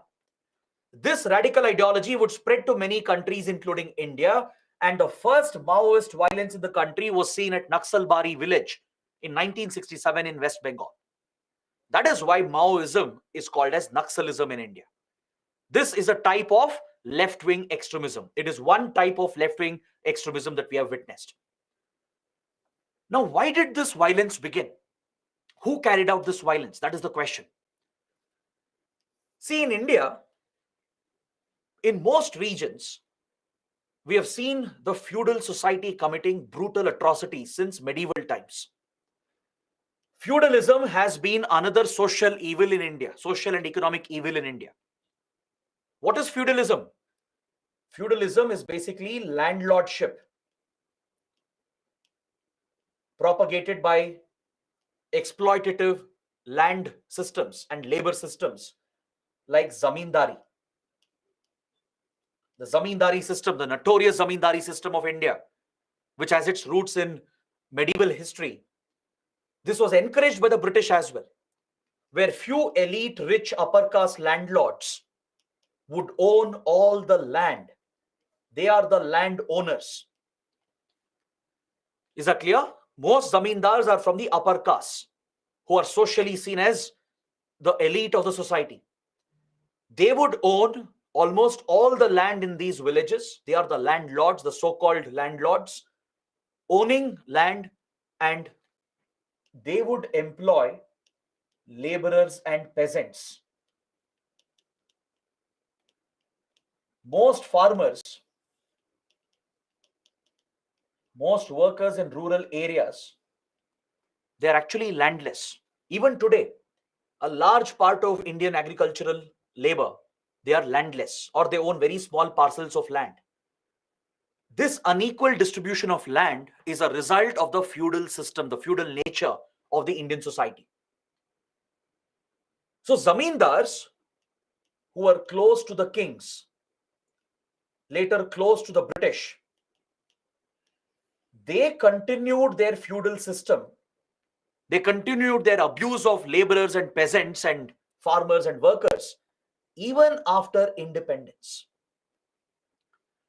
Even though India introduced land reforms, the land reforms were not completely successful.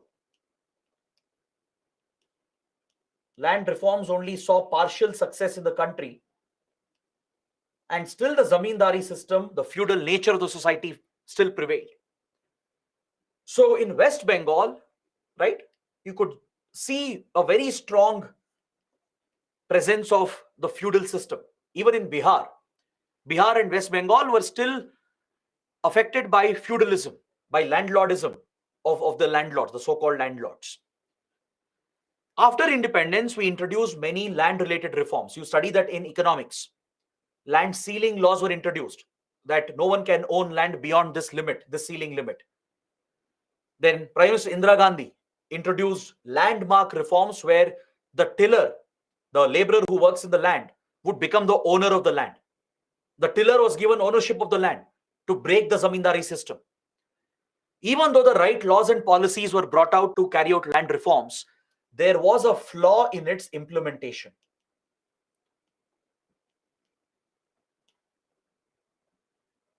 There was a flaw in implementing the land reforms of India. Because land is a primary resource. In any agrarian society, land is the basic resource for every peasant and farmer. If just few people, few rich elite people are controlling all the land and abusing the laborers and workers as bonded labor, that's how abusive the system was. The workers wouldn't get paid properly, right? It was nothing but exploitative bonded labor. They would be discriminated as well socially, because usually the peasants, laborers and farmers would be from lower castes. The caste system would also come into the equation. The income inequality, the social inequality also would come into the picture. So landlords would remain rich, powerful and influential while depriving the peasants and farmers of all the benefits. Even though government would bring out the policies and reforms, it wouldn't be properly implemented on the ground. The central government brought out several land reforms. It set ceiling limits. It distributed the land to the tillers and peasants. State governments came out with their own policies. But at the ground level, there was a failure in implementation. This was because there was a nexus. There was a corrupt nexus. A corrupt nexus between the zamindars and politicians and government officials. They would collude together to prevent the implementation of these land reforms.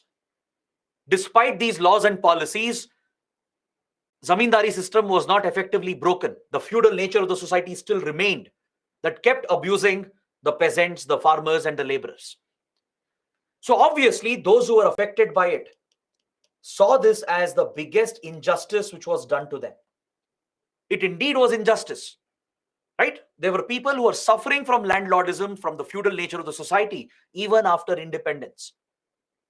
For these farmers, laborers and peasants, for them independence didn't matter, didn't really make a change in their lives. August 15, 1947 was just another day for them. Because be it under British rule or post-independence, they didn't see any change in their life, in their status, in their well-being. So this sense of injustice that prevailed at the grassroots was easily exploited by the Maoists.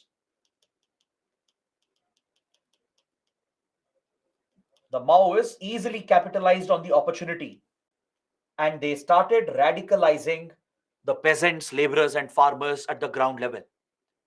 By 1960s, Maoism had entered India from China. Is that clear? Following the Chinese Civil War, And following the victory of the Chinese Communist Party under Mao Zedong, Maoism had started rising, and this ideology and philosophy was gaining ground around the world. There were many countries where Maoism became quite popular. So there were few radical extremist communists in India who were inspired by Maoist ideology, and they capitalized on this opportunity and they motivated the peasants in Naxalbari to take up weapons against the zamindars.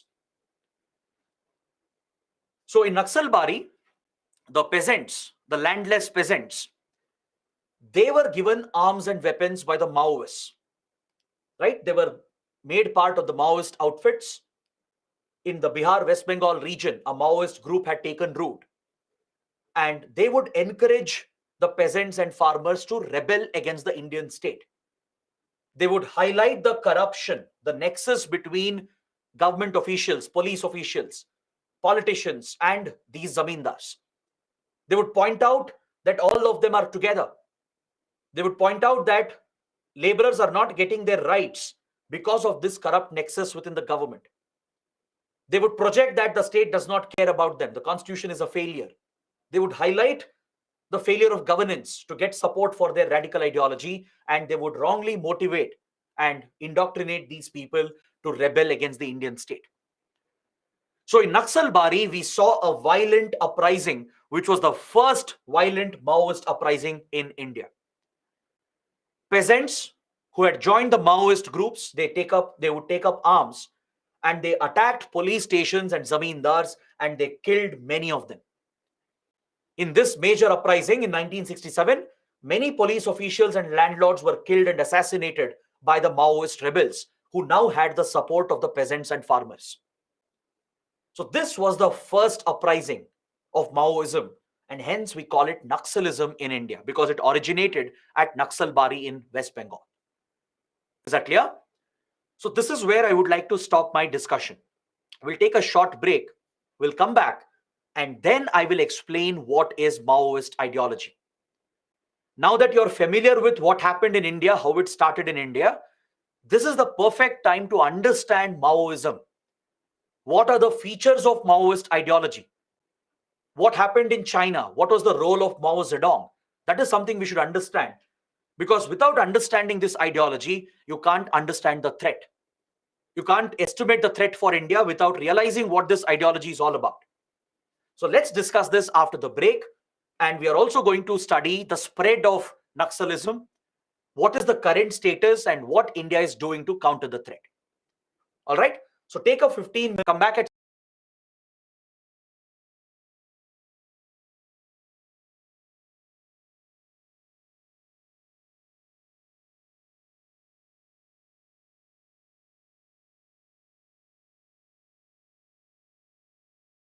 back to the session. Now let us start understanding what is Maoist ideology. To understand this, we have to go to China. We have to look at China's history and understand the origin of Maoism.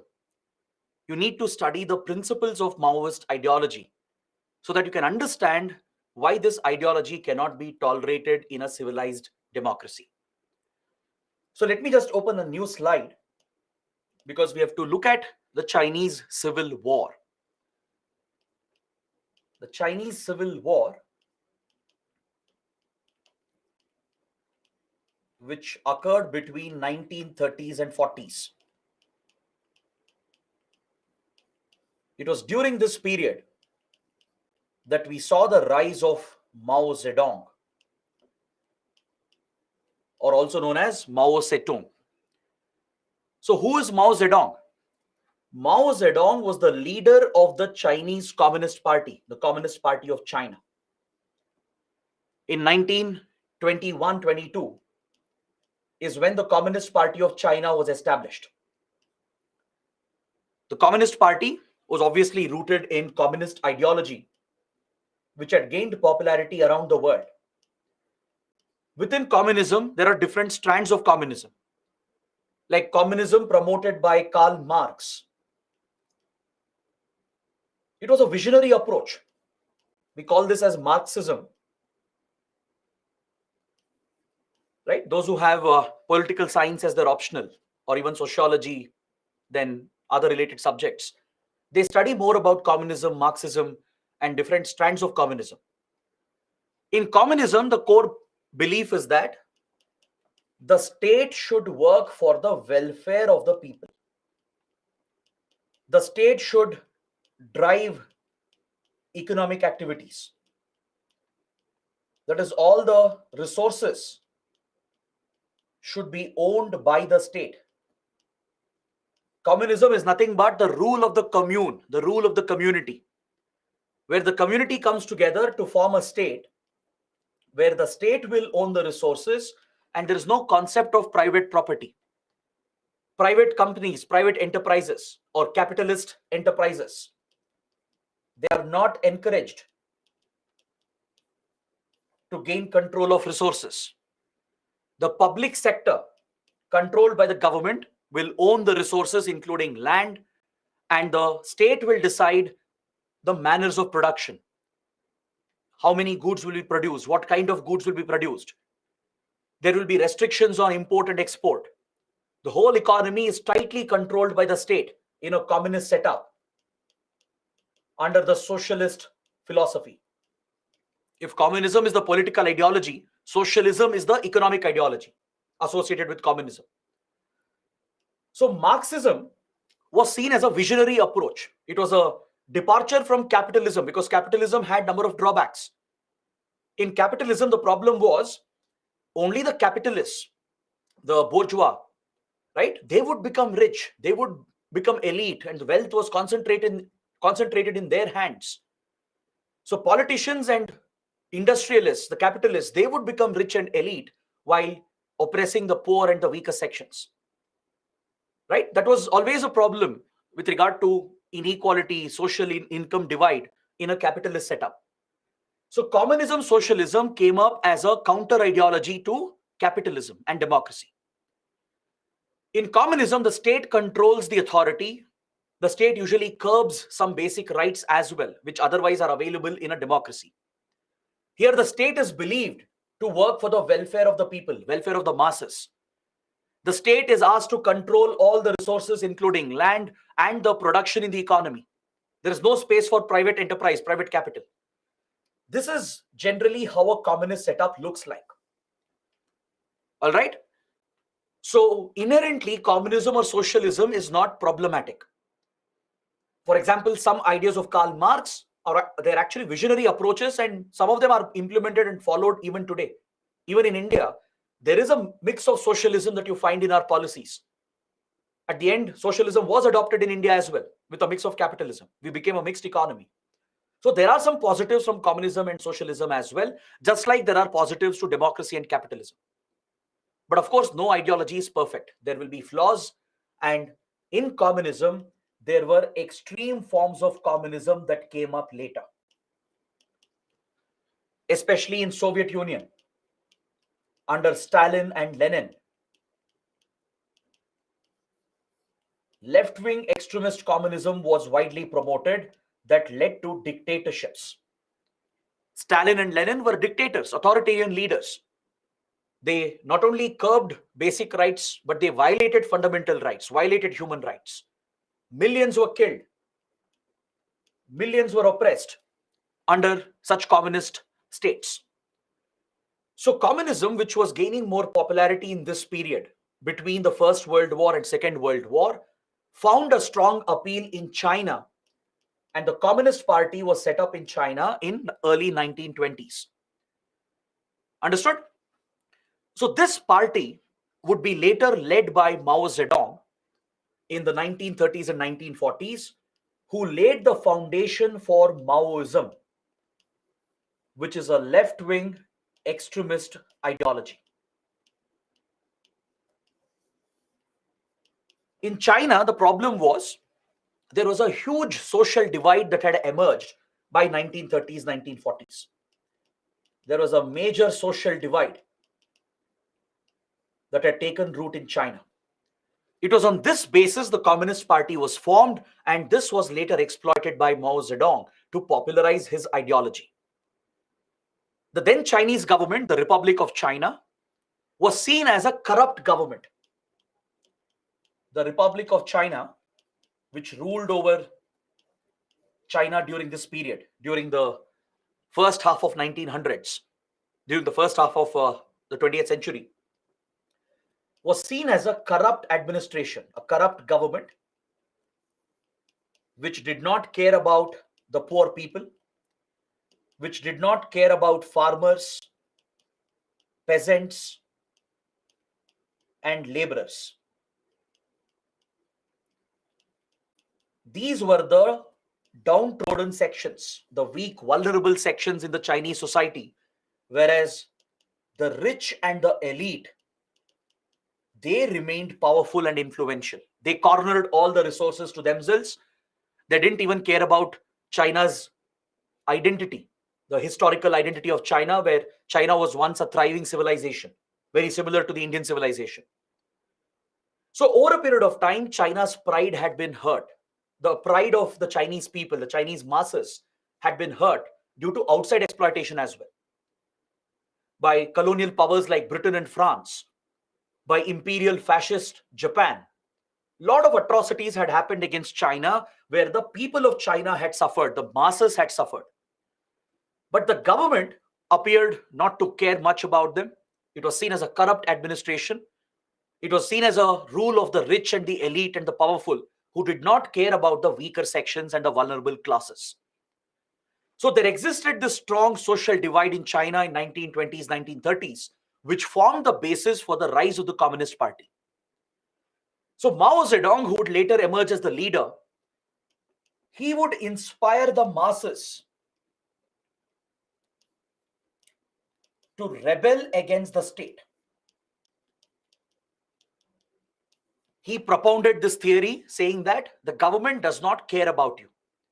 This is a corrupt government of the rich and the elite. They don't care about farmers, peasants, and workers. By exploiting this resentment, by exploiting this sense of injustice that prevailed, Mao Zedong built his radical ideology. He urged the people that the only option for you to get justice is to revolt, is to take up arms against the state in order to overthrow the state itself. Is that clear? This is the core philosophy of Maoism. Essentially, violence is integral to Maoism. There is no other option in Maoist ideology. It's not just another revolutionary ideology. Even though its heart is in the right place, the measures, the methods suggested are wrong. It cannot be tolerated in any civilized society. The only measure, according to Mao Zedong, to help the masses is to revolt, to take up arms against the state and lead a mass rebellion, a violent mass rebellion, to carry out an insurgency against the state, to throw the state out, to overthrow the government itself.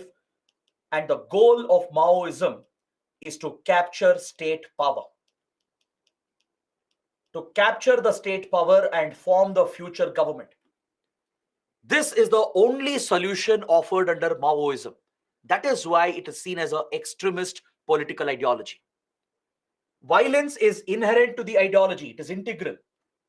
Mao Zedong is instigating the masses, exploiting their resentment and sense of injustice to his advantage, and urging them to rebel against the state by taking up weapons, by leading a mass rebellion and a struggle through which the state can be thrown out and the state power can be captured by the communists. This is what triggered the violent Chinese Civil War, which ended with the victory of the Communist Party. The Communist Party of China won the Civil War, and that is how your PRC was established in 1949. This is the brief history of China. The current Chinese state, the People's Republic of China, right, was established in this manner in 1949. Because the communists, they triggered a mass rebellion. They got the support, the mass support of millions of farmers, peasants, and workers who were dissatisfied with the then Chinese government. So Mao Zedong would lay the foundation for this violent ideology, this extremist left-wing ideology, through which the Communist Party overthrew the Republic of China and they captured state power. That is how China became a communist state, and the PRC was established as a communist country. Is that clear? The only problem here is the use of violence. The injustice to the farmers, peasants, and laborers is understandable. You can empathize with it. You can understand why the weaker sections, the poor sections, why they feel the resentment and injustice in such a corrupt society. Correct? Any normal person can understand and empathize with it. But you cannot justify violence in the name of injustice. You cannot seek justice by resorting to violence. That is unacceptable. And Maoist ideology believes in that. The only belief in Maoism is to take up violence against the state, to trigger a war, to trigger a civil war by taking up insurgency against the state. So when the Communist Party won the civil war and established a communist China, right, this ideology became popular. In many countries, the ideology started spreading. And the Chinese government, the PRC, would start encouraging it. The Communist Party of China would be the only party. China became a single party state. No democracy, no fundamental rights. The Communist Party is the government, is the state itself. So the Communist Party, which captured power, would propagate Maoist ideology in other countries as well. The Chinese intelligence agencies would fund the rise of Maoism in other countries as well. And India was one of the victims. The divisions in India attracted the ideology of Maoism to the country. Some of the communists, they took up this radical extremist ideology and they motivated the peasants and farmers in Naxalbari to rebel against zamindars and the government officials. That is how the first Maoist uprising happened in 1967. And we call it Naxalism because it originated at Naxalbari village in West Bengal. Is that clear? Mao Zedong says that, he writes in his book, Guerrilla Warfare. He writes in his book how this ideology should be organized, how the armed rebellion should be organized. He lays down the strategy to be followed, the military strategy to be followed to achieve success in this war. According to Mao Zedong, the Maoists, they have to exploit the terrain to their advantage. They have to make use of the local geography where they can set up a base, they can hide and operate to target the state forces and the government. He urges the Maoist rebels to use the geography to their advantage, to use the mountains, the forests and rivers. That is why Maoist movement is usually centered in remote areas, in rural areas. In India as well, you don't see Naxal attacks in cities. You don't see them happening in Hyderabad or Delhi or Bangalore. Naxal attacks are limited to the forests of India, the remote areas of India. You may not even have heard about these places. That is where Naxal violence can be seen. It's because Mao Zedong has propagated this strategy that you have to make use of the local terrain. Establish a strong base. Establish strong communications. Maoists are very well organized in that regard. The Maoist insurgency is a very well organized insurgency. It's not just a loose group of few extremists. It's a very well structured, very well organized group of extremists following the strategies and principles of Mao Zedong even today. Maoism believes in getting popular support, getting the support of the masses. Because you can't throw the state out without mass support, without the support of millions of people. Just a group of 100 extremists, few thousand extremists can't defeat the state. The state is extremely powerful. The state will have police forces, intelligence agencies, armed forces. The state can easily curb this movement and wipe out such a movement. Correct? But to topple the state, the mighty powerful state, you need a popular rebellion, a mass rebellion. And this is a core philosophy of Maoism. Maoists are encouraged to propagate the ideology, to spread the propaganda. They are very strong in propaganda. They take the failure of the state, they take up the failure of the government, and they exaggerate the failure. They mix it with fake news and misinformation to further breed resentment amongst the local people. Now, let's say government has taken up a project in a rural area. It has built a dam. Such a large public project will result in land acquisition. Farmers would have lost their land. So some of them may not get compensation as well due to poor governance, poor administration, and corruption. So those farmers will be angry. They'll resent the state. This is indeed a failure of the state, no doubt. But this is exploited by the Maoists. They'll come into such areas where there is resentment amongst the locals, in rural areas, in forested areas, and they will radicalize them. They'll brainwash them. We call this indoctrination. They'll indoctrinate the local people and they will promote resentment against the state by exploiting the failures of the state. They will over-exaggerate the failure, showing that the government doesn't care about you. The constitution doesn't protect you. There is no other way for you to get justice. And they'll convince them that the only way to get justice is to take up arms against the state, to take up violence, to resort to violent insurgency against the state. Understood? So Maoists are very strong in propaganda. They build a strong communication network. They even organize themselves very structurally. They build a cadre-based structure and they clearly assign roles for different divisions and units. They basically try to replicate your government machinery. They try to replicate the government machinery. They try to create a parallel government, basically. Because their final agenda is to capture the state power and form the future government. Which means they have to convince the people, the masses, that they have the ability to rule. So what they do is they organize very well. They have a very good structure. It's not just a loose band of extremists or terrorists. It's a very well structured insurgent outfit. There will be a political committee, a politburo. The standing committee will take all the decisions. There will be a separate armed unit which acts as the armed force, the military of the Maoists. They will have a separate branch for intelligence gathering, separate branch for communications, propaganda, logistics, for raising funds. So they're very well structured like this into different units and departments as if they're trying to replicate government machinery. Is that clear?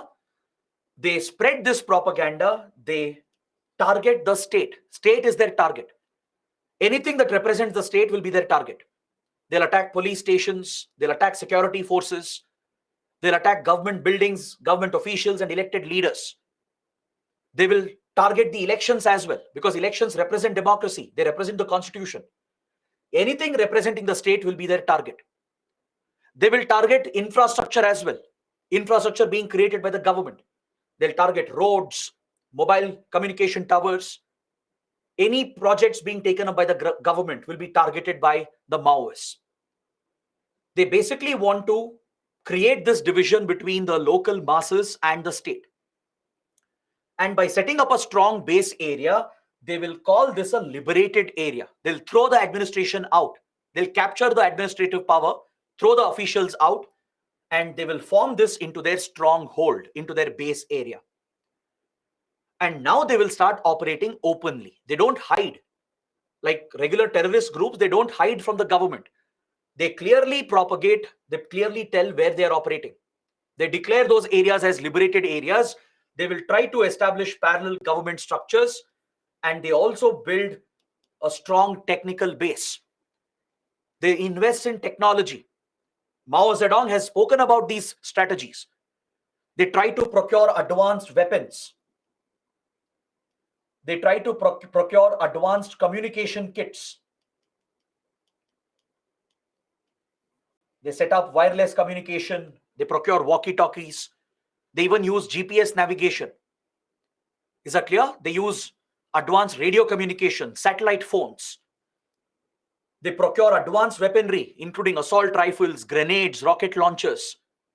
They are specialists in building improvised explosive devices, or IEDs, through which they carry out these devastating bomb blasts. All right? So they primarily target the state itself, the security forces, government officials, elected leaders.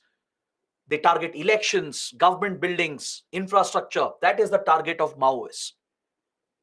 So it's not just a rebel group, but it's a well-structured parallel organization they create to replicate government machinery.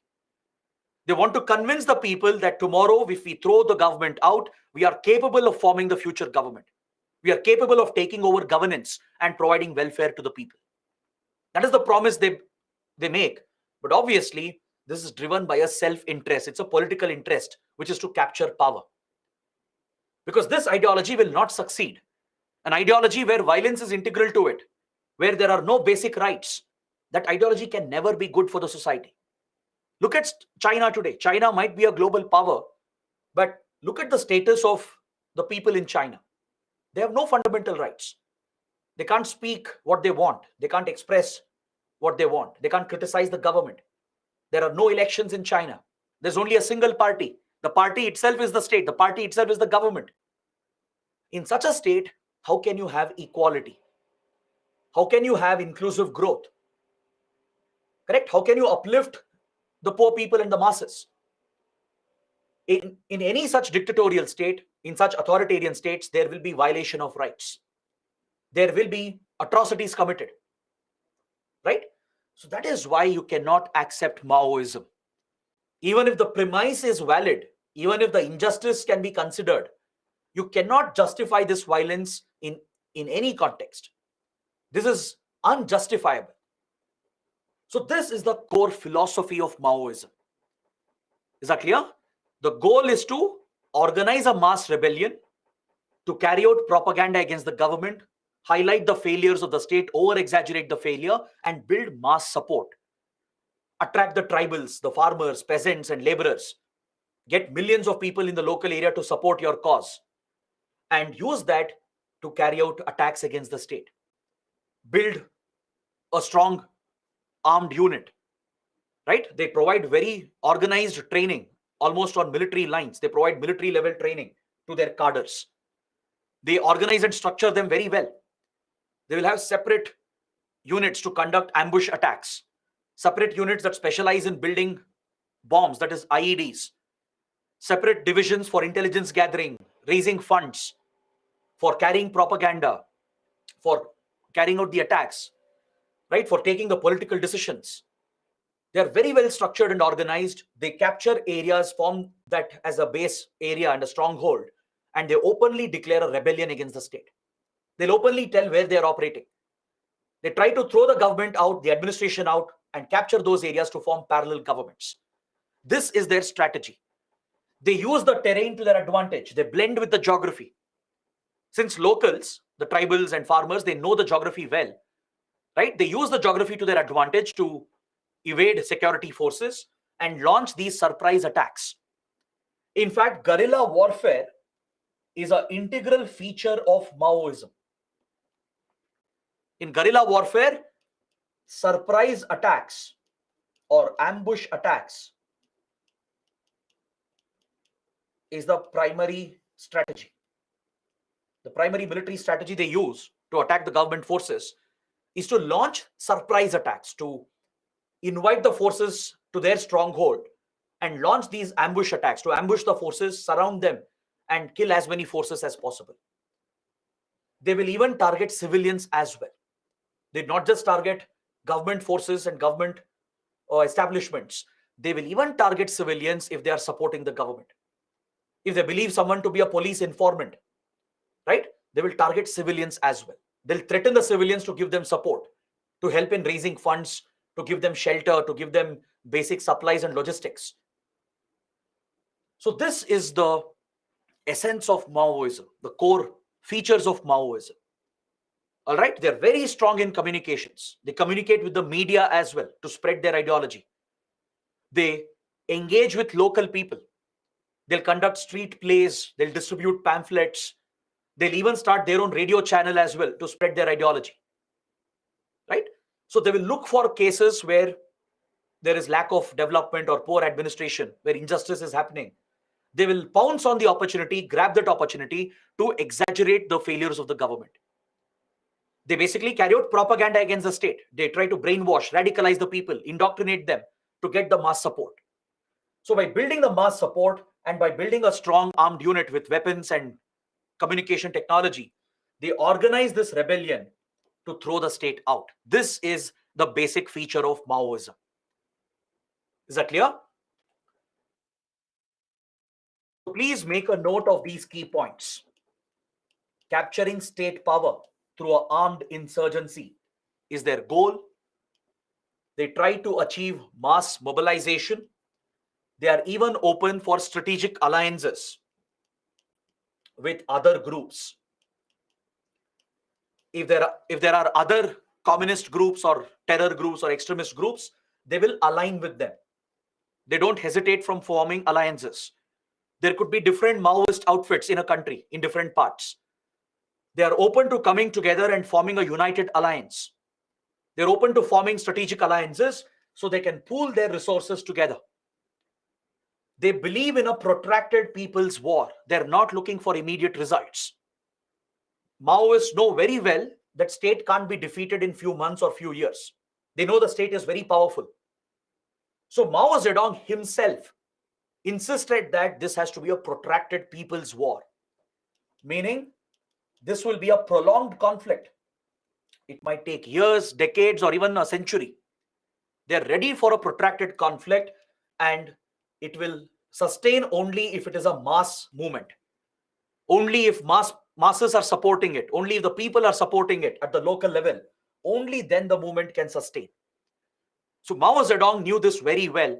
So he insisted that this has to be a protracted people-led war. Is that clear? The Maoist extremists, they misuse and exploit these situations.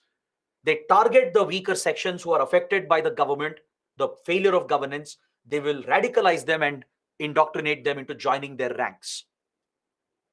So this is the reason why it becomes a serious security threat. In a civilized democracy like India, there is no place for Maoist ideology. You can never justify this ideology. It's a major national security threat, and hence we need to tackle the threat by treating this as a war with the Maoist outfits. Because they're glorifying violence. They're saying that violence is the only option. It's non-negotiable, according to Mao Zedong. According to the core doctrine of Maoist philosophy, taking up arms and violence is non-negotiable. There's no other option. The only option here to get justice is resorting to violence against the state. Now, how can you accept such an ideology? This will always lead to abuses and violations. It will never deliver any welfare to the people. They are never genuine about their concern for the people. They are simply using the excuse to build a support base for their political struggle. They are driven by their selfish political interests, which is to capture state power, nothing else. Otherwise, why would Maoists target government infrastructure? If they're truly concerned about the people and their welfare, and if the government is trying to correct its mistakes, mistakes will happen. There might be injustice, there might be maladministration. But few years later, if the government is reaching out, if the government is building better roads, building mobile internet connectivity, providing better governance, why will they target government infrastructure? In India, for example, in the case of Naxalism, Naxals have targeted government schools. They've targeted panchayat buildings. They've destroyed roads, bridges, water tanks, and even mobile infrastructure. Why would they destroy the infrastructure which government is creating for the welfare of the people? The only explanation is that they don't care about the people. They are hypocrites. This is a hypocritical ideology. They target the state. They target the infrastructure as well, even if the government is trying to make changes. Even if government acknowledges that, yes, we have failed in governance. Injustice has happened to these people. And let's correct this. Let's say the government takes a new approach to provide better governance and better welfare. Even then, the Maoists will target the government projects. Why are they doing it? The only answer is they are hypocrites. They don't really care about the welfare of the masses. They don't care about farmers or tribals genuinely. They are simply exploiting their resentment to build anger against the state, to turn that anger into violence against the state and trigger an insurgent civil war. So, this is why their ideology is not acceptable. We need to target, suppress, and eliminate the Maoist ideology. It is a threat to the very integrity of the nation, the sovereignty of the nation. Is that clear? They target the industrial rural divide, the urban rural divide. They target the divide between the rich and the poor. They focus on tribal communities. They focus on farmers, peasants, and laborers. They'll exploit the divide between the employers, the industrialists, and the workers. Because in a factory setup, especially in an industrial factory setup, there will be divisions between the management, the owners, the capitalists, and the workers, the factory workers. There will be some resentment amongst the workers. They will exploit that. They will tap the workers and their support to target the industrialists and the owners. Is that clear? So this is Naxal ideology for you. This is the Maoist ideology. Right? Now you tell me how this ideology is justifiable. As I told you, we can empathize with farmers, peasants, and tribals. We can understand the wrong things that have happened. Right? Government itself, government of India, has acknowledged the failure in administration. We have acknowledged that yes, government has failed. Injustice has happened to many people. And now we are trying to correct it. But even though changes have happened in the last 20, 30 years, Naxals are not allowing the state to develop these regions. They are targeting government infrastructure. Right? The only explanation is that the Maoists are only interested in their political goal, which is state power. They just want to throw the state out by using and exploiting the situation, and they want to establish their rule, the Maoist communist rule. Understood? So now let's talk about some specific causes that has contributed to the spread of Naxalism in India. See, UPSC can ask questions on all these topics. For example, UPSC might ask you to explain what is the threat from left-wing extremism in India. What is the origin of left-wing extremism in India? How did Naxalism originate? Why is Naxalism centered around central and eastern parts of India? What's the reason? It might ask you to elaborate the specific causes and factors that gave rise to Naxalism across the country. Right? It might ask you to explain the Maoist doctrine, the features of Maoist insurgency. That is why all these points I'm discussing and mentioning, they are very, very important.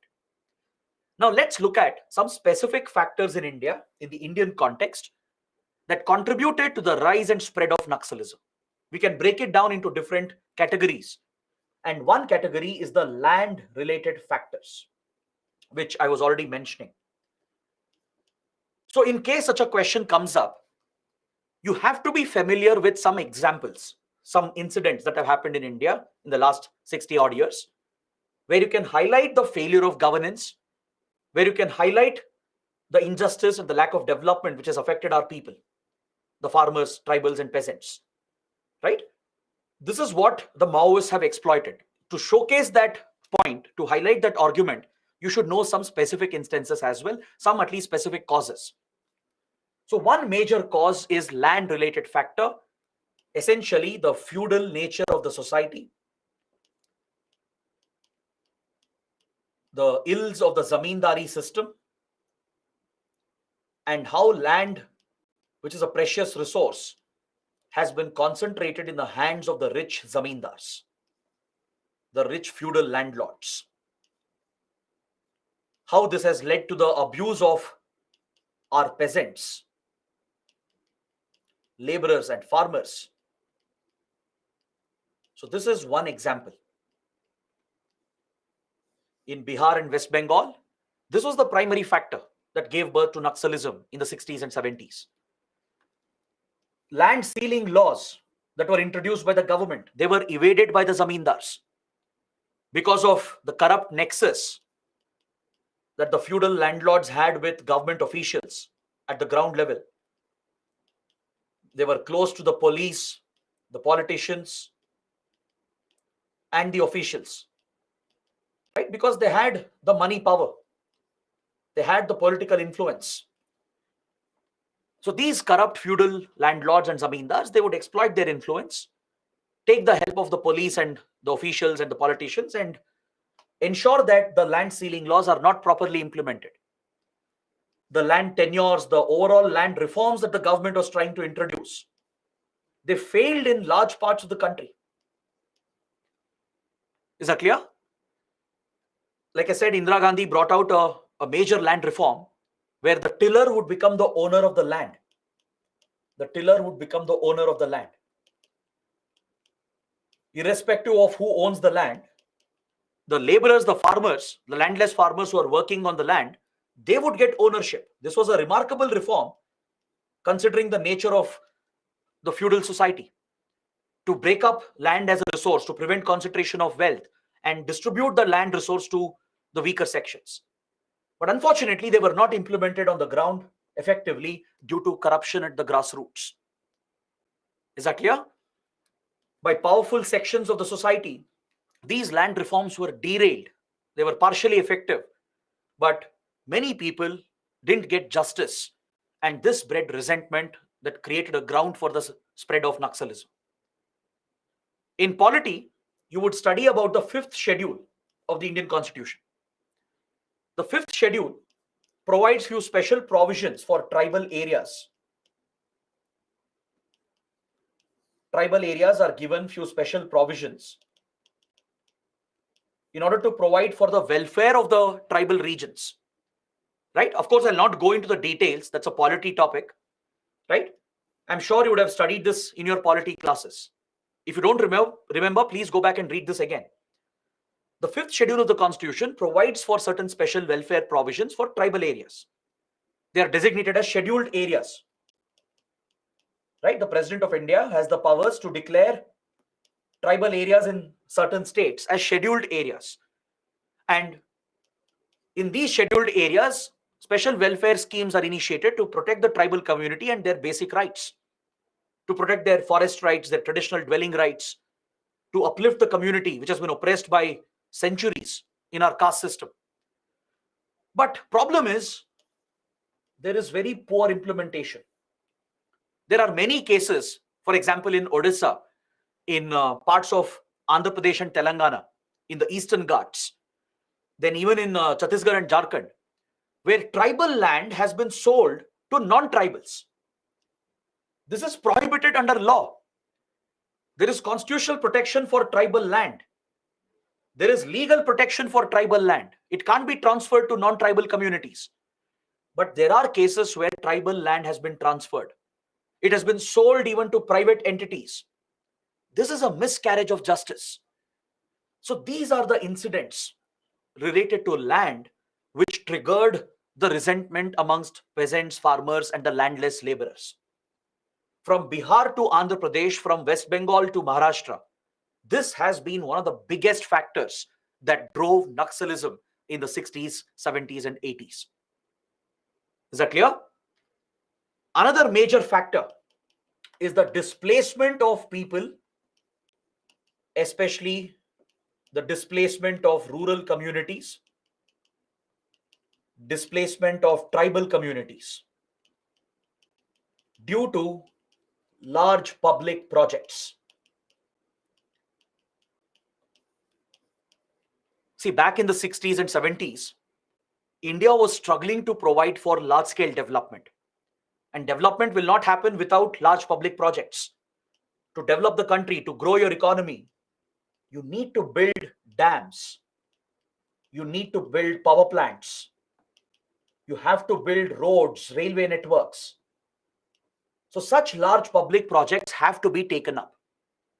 But the problem is, these projects will require a lot of land.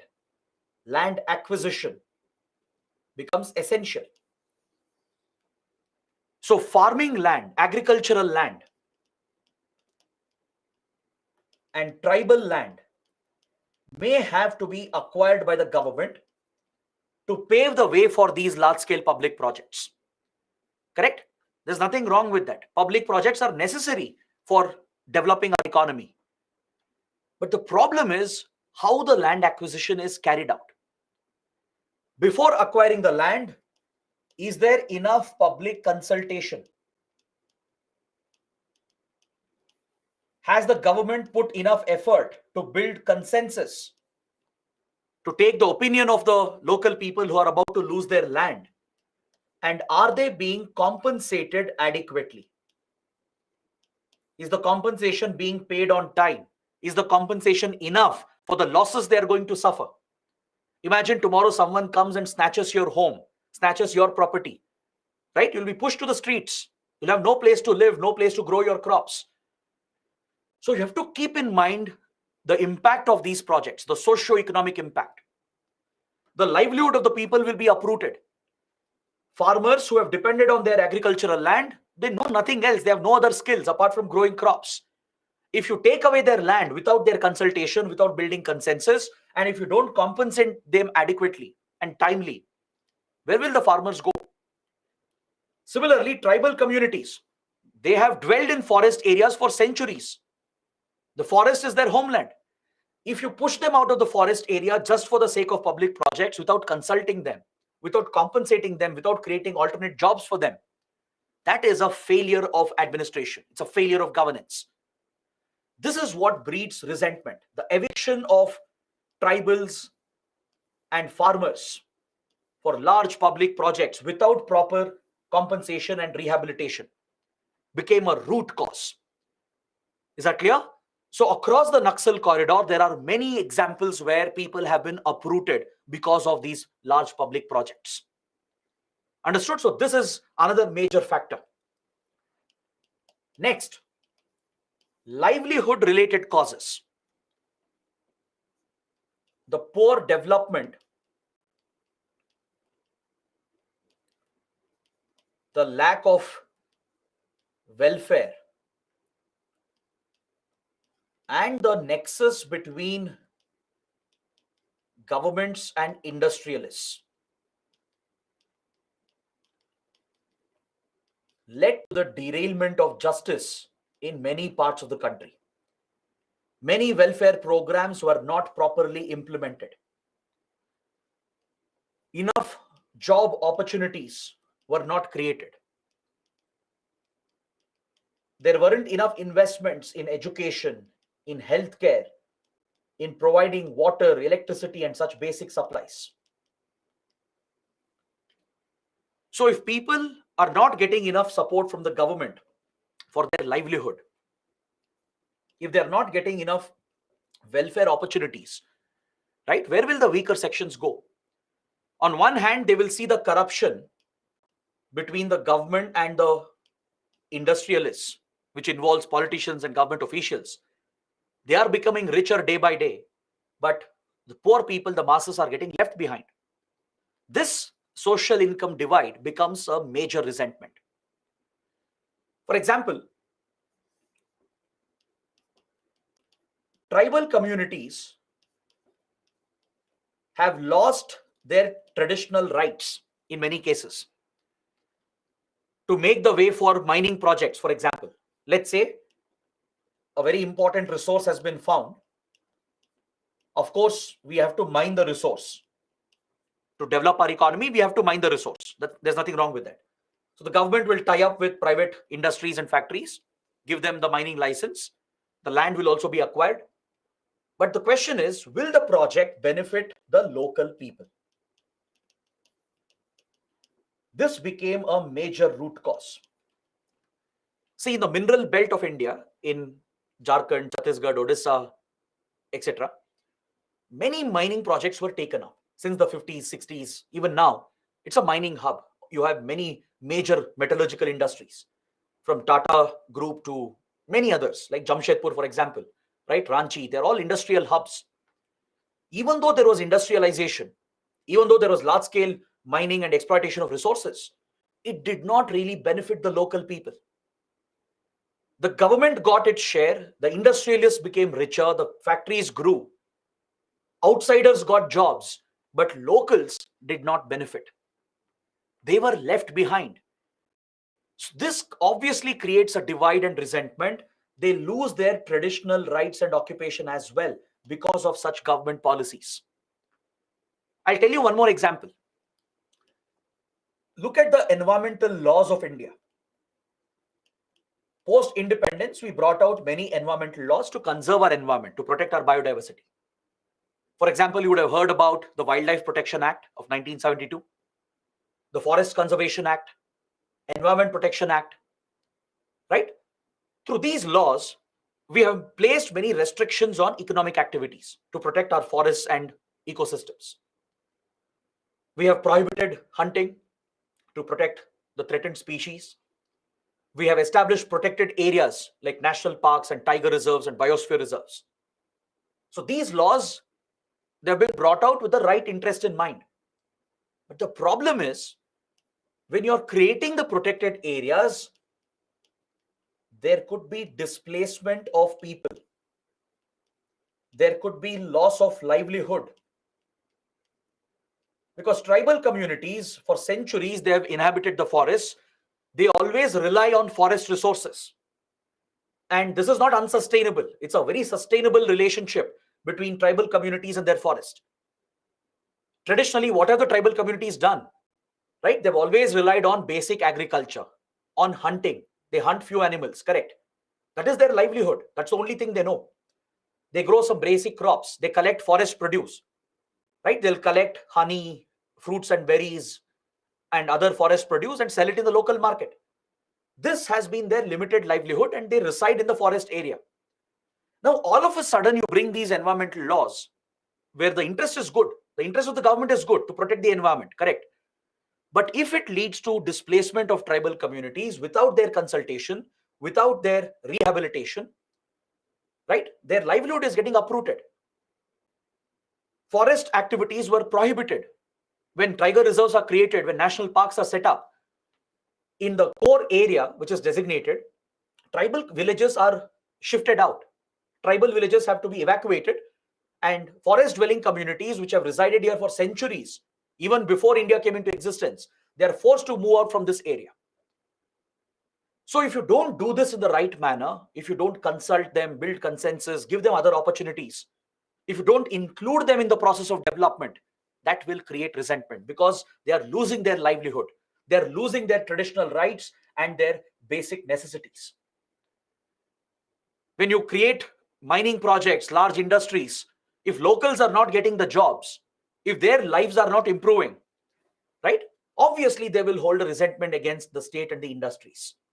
So this has been another major factor in central and eastern parts of India. The other factor is social exclusion, where poor and weaker sections, lower castes, have been abused and oppressed for centuries under our disgusting caste system. Right? I'm using the word disgusting. The caste system is a disgusting system. It's a social evil that has harmed the Indian society. The oppression of the Dalits, oppression of scheduled castes, scheduled tribes by the upper caste that continued for centuries has created a massive division. It has pushed the communities back in their development, in their welfare. It has harmed their dignity. Right? Even today, untouchability is an unfortunate reality in India. Many of you might live in denial, right? Many of you might say why they should be given reservation, right? We don't have any reservation, but others are getting reservation. You might say that there is no untouchability right now. India has progressed. If you have that opinion, then trust me, you haven't seen the rest of India. You have a very limited vision. Not just in rural areas, even in cities, in our own families, caste system untouchability continues in many different forms. From prohibiting entry to temples, prohibiting access to public places, water access, right, to complete discrimination and neglect. You see all such practices happening even today, and caste violence is also a reality. Is that clear? That's why Dr. Ambedkar called for the annihilation of caste. He called for the destruction of the caste system. He encouraged intercaste marriages. right? So this remains a social evil to this day. And those who are affected by the caste system, by the system of untouchability, they will have a resentment against the society and the state, which has failed to prevent this. There is a constitutional provision, there's a fundamental right, right? Again, there is a specific article which prohibits untouchability. So please mention that article in the comments. Let's see how many of you know this. If you've studied polity, it's a very basic provision, one of the most important provisions. Untouchability is prohibited, it's a fundamental right. And yet, it prevails in the country in many different forms. Even today, caste violence takes place, caste discrimination takes place. From colleges to universities to private companies, within the government, in politics, right? Caste discrimination is a ground reality. Not just in rural India, in remote places, even in cities, it's a reality. So those who are left behind socially, those who are excluded, those who are oppressed, they will have a sense of resentment because this is injustice done to them. And the extremists, the Maoists, will capitalize on this. They will exploit this to their advantage, and they will use that anger and resentment and turn that into violence against the state.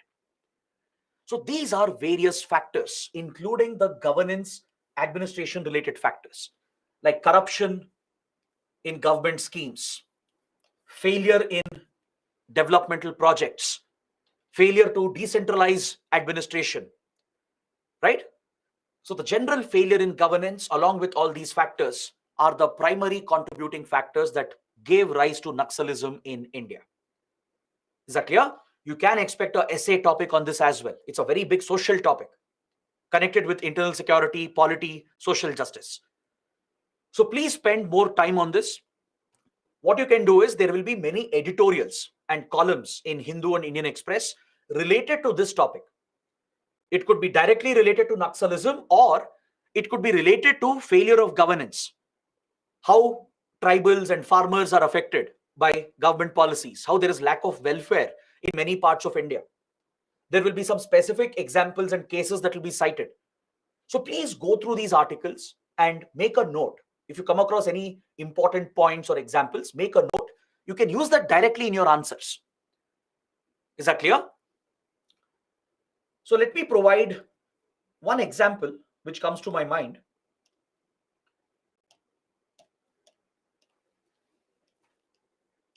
In Odisha,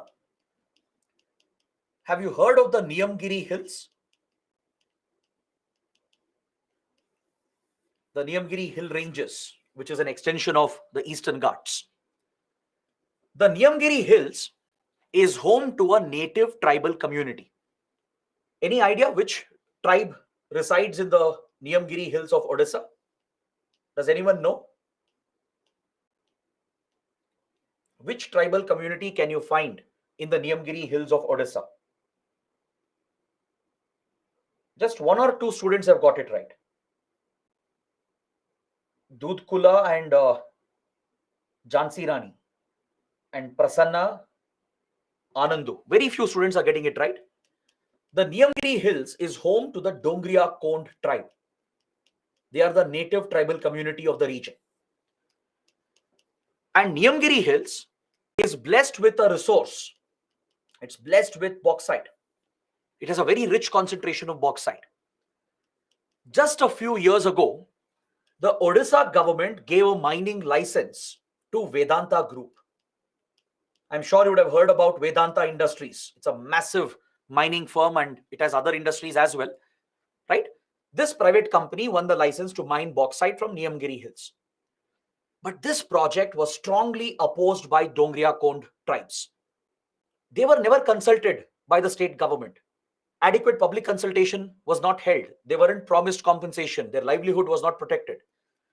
So they opposed the project for many years. And instead of falling prey to Naxals and their ideology, the Dongriya Kond, they took the judicial route. With the support of activists, human rights activists, civil society groups, environmental activists, they supported the Dongriya Kond and they filed a case at the Supreme Court. It was a historic case. The Supreme Court intervened to protect the rights of Dongriya Kond against this mining project. Now imagine what would have happened if the project had gone ahead without building consensus. It would have obviously created anger and resentment, as the community would have been displaced. They would have lost their tribal land. They wouldn't get the benefits of development. Industries and others will get the benefits of development. And also mining and industrial activity can be polluting. Don't forget, it can introduce toxic, hazardous material and chemicals into the ecosystem, which can cause diseases and harm the health of the community. So who will compensate for that? See, we're not saying that projects shouldn't be taken up. Of course, such economic projects are necessary to drive growth in the country. How else government can provide for development? But the challenge here is to strike a balance. You need to keep in mind your economic interests and the well-being of your local communities, as well as the protection of your environment. That fine balance has to be struck by the government. That is the job of the government. But if governments ignore that, if they ignore the environment, the tribal communities, and if they are biased towards just the industry and the economic growth, that is when such problems come up. All right. There are many, many more examples. In West Bengal, there were many such projects that triggered uprisings by the people. Sometimes not all the movements are justified, because Naxals, they often interfere. They exploit these situations to their advantage. They try to deliberately derail Indian projects. So that is also a reality. So it's about finding that balance. We have to target the Naxals, protect the tribal communities, the farmers, they protect their rights and well-being while providing for growth and protecting the environment. It's a very difficult task, but that balance has to be found. If not, that is when these issues come up, and extremists like Maoists, they will exploit this to their advantage. Is that clear? Now, coming to the next part of the discussion. How did the movement spread? How many regions were affected? What was the scale of violence that they carried out? How did this extremist movement evolve? And what is the current status? That is the last point I want to make here. So after Naxalism originated in 1967, it quickly spread to different parts of the country. So what we saw was that there were two major branches of Maoism in India. Two different branches took root. One branch was led by the PWG, the People's War Group. That was one Maoist outfit in India. And there was another Maoist outfit, the Maoist Communist Center of India. Remember, there can be different Maoist groups in different parts of the country. These were the two major Maoist groups. There were others as well, but these were the two major outfits that posed the biggest threat to India. Now, let me show you a map. Let's do one thing. Let's go back to this particular map and let us understand the spread of Maoism.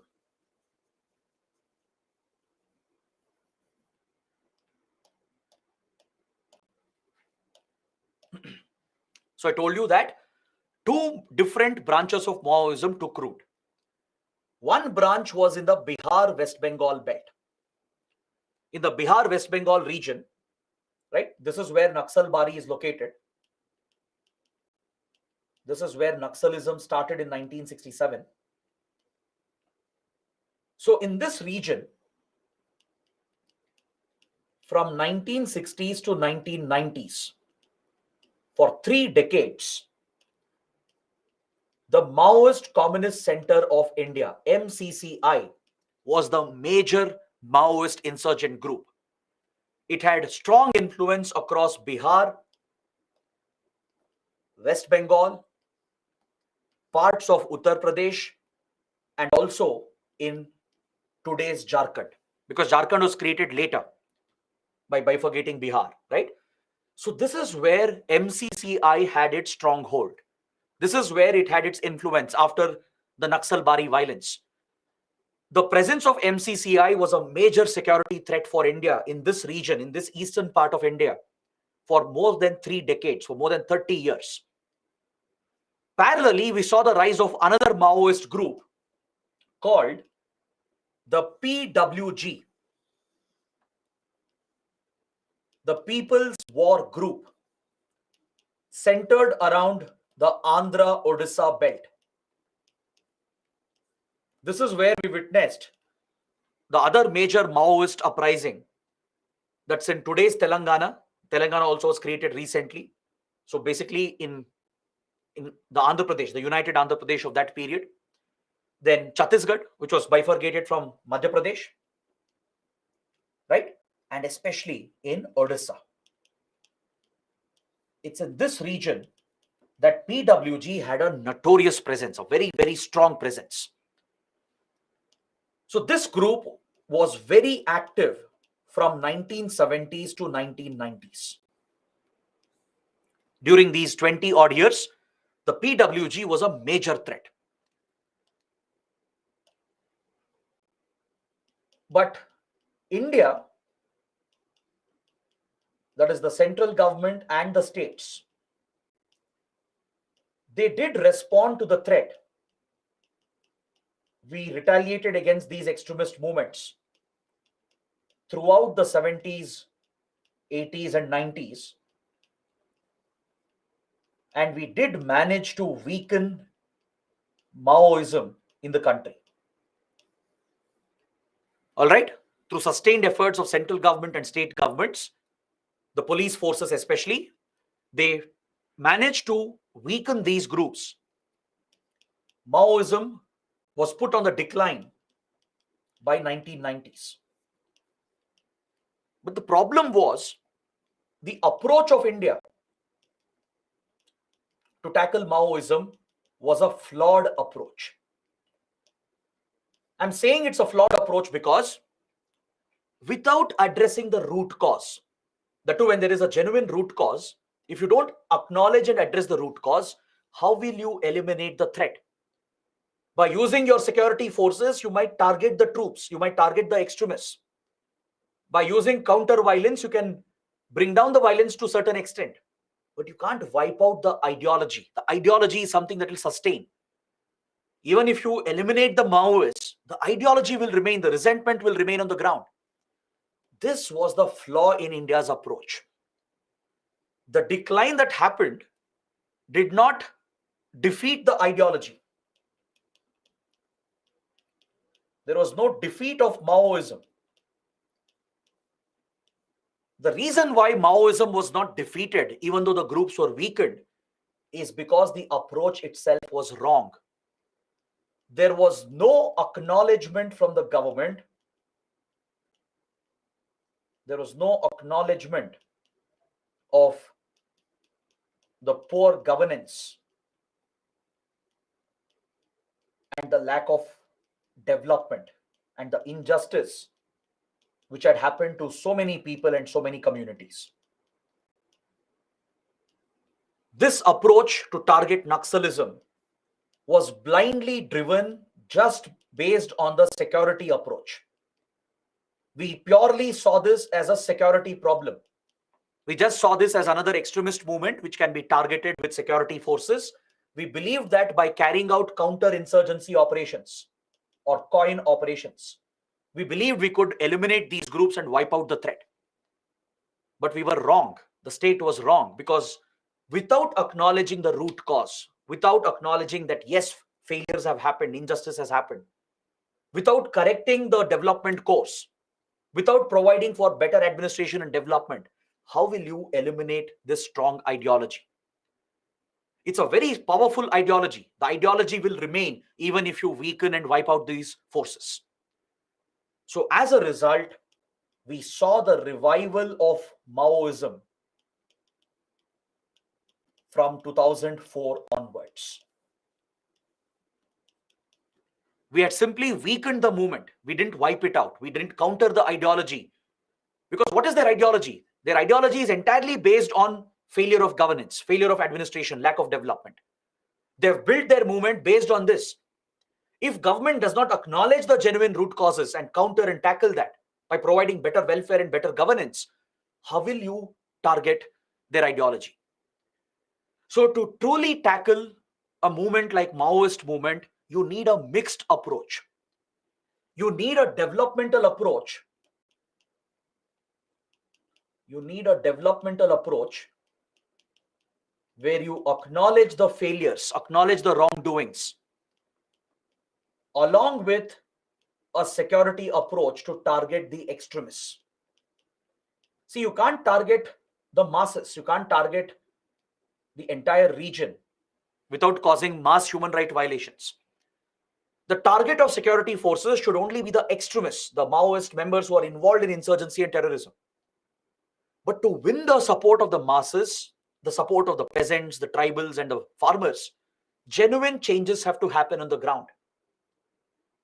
The developmental issues they have faced, they should be tackled with better administration, with better governance. For that, you should acknowledge the problem to begin with, right? You have to make a course correction in your development strategy, provide for better governance, deliver good governance, along with taking harsh security measures against the Maoist groups. It's a combination of the two which can give you success, right? You need a combined approach to achieve success against such a strong ideology. You will not win this war without defeating the ideology. And this was the mistake that India made. So back then, the security operations did give some results, because at the peak of Maoism, almost 33% of India's land area was under Naxal influence. According to the Ministry of Home Affairs, which is the nodal ministry for internal security, right? 33% of our land area had come under Naxal influence. Almost 180 plus districts out of the 550, 600 odd districts we had back then, right? Almost 1/3 of them were affected by Naxal influence. And in at least 60 to 70 districts,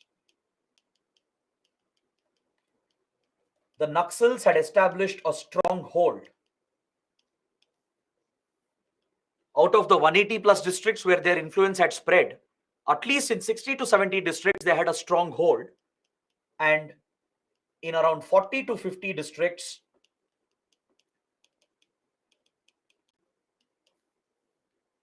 they had removed the administration almost, and they were calling them as liberated areas.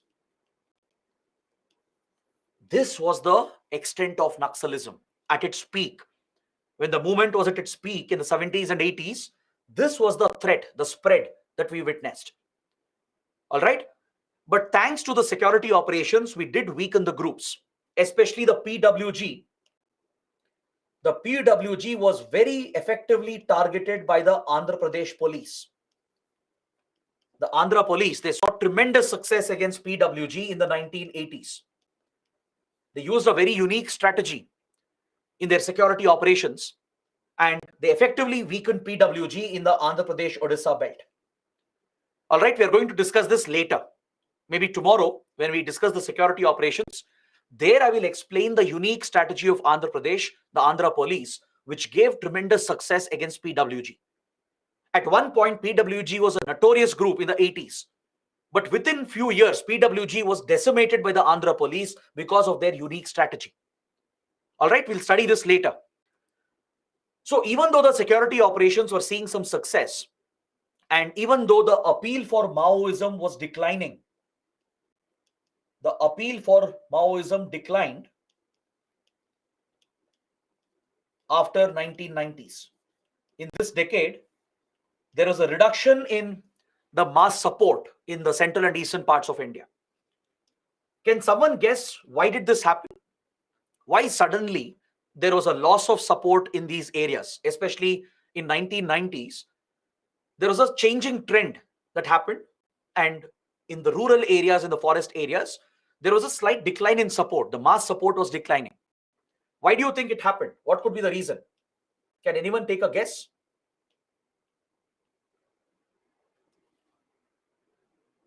Death of Mao Zedong.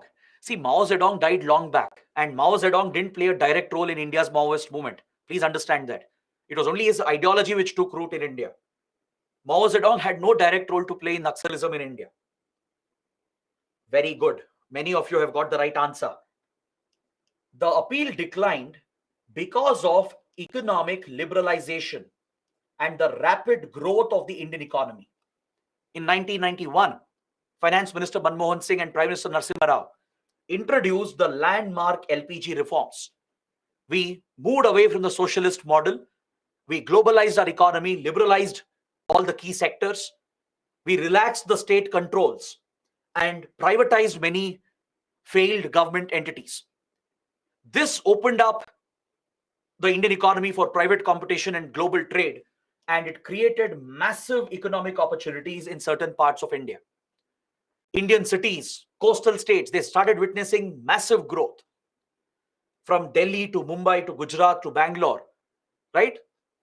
And all the other states and cities, they saw massive growth and massive economic and employment opportunities. So as job opportunities opened up, we saw a migration of people, a massive migration, a human migration from the remote rural areas towards the urban centers of India. So this naturally led to a decline of appeal and support for Maoism in the forested areas and rural areas. Many of the laborers, workers, and peasants from Bihar, West Bengal, Odisha, right, from these parts of Central Eastern India, they moved out of the region because they were getting opportunities in Hyderabad, in Kolkata, in Mumbai, in Bangalore. So as they moved out and as they found a better life, a better livelihood, gradually there was a decline in support for Maoism. Plus, our security operations had worked to an extent. So this was a time where we could have wiped out Naxalism, but unfortunately we couldn't. We couldn't defeat the ideology because we never targeted the ideology. The approach of the government itself was flawed as we never focused on the developmental approach. We blindly saw this as a security problem. We thought through security operations we can wipe out the threat. But without acknowledging the root cause, without tackling the administrative issues, we couldn't defeat this ideology. And that is why we saw a revival of Naxalism in 2004. What happened was a strategic alliance was formed between these two Maoist outfits. Since both were on the decline, they had been weakened by security operations. Now they came together and merged into a single entity and formed the notorious CPI Maoist in 2004. Maoist was established. The Communist Party of India Maoist faction was established as the single Maoist outfit in the country. There were a few other smaller Maoist groups as well, MCCI, and they formed a single group called CPI Maoist. They basically pooled their resources, their cadres, their weapons, and they now established a base around the Chhattisgarh, Odisha region. So this became the new hub, the new stronghold of the Naxals. Previously, Bihar, West Bengal, and Andhra Pradesh, these were the hubs of Naxalism, the center points.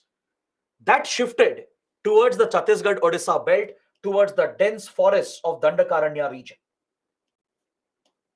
So here we saw a strategic alliance being formed, a merger between the various Maoist groups, and CPI Maoist was established.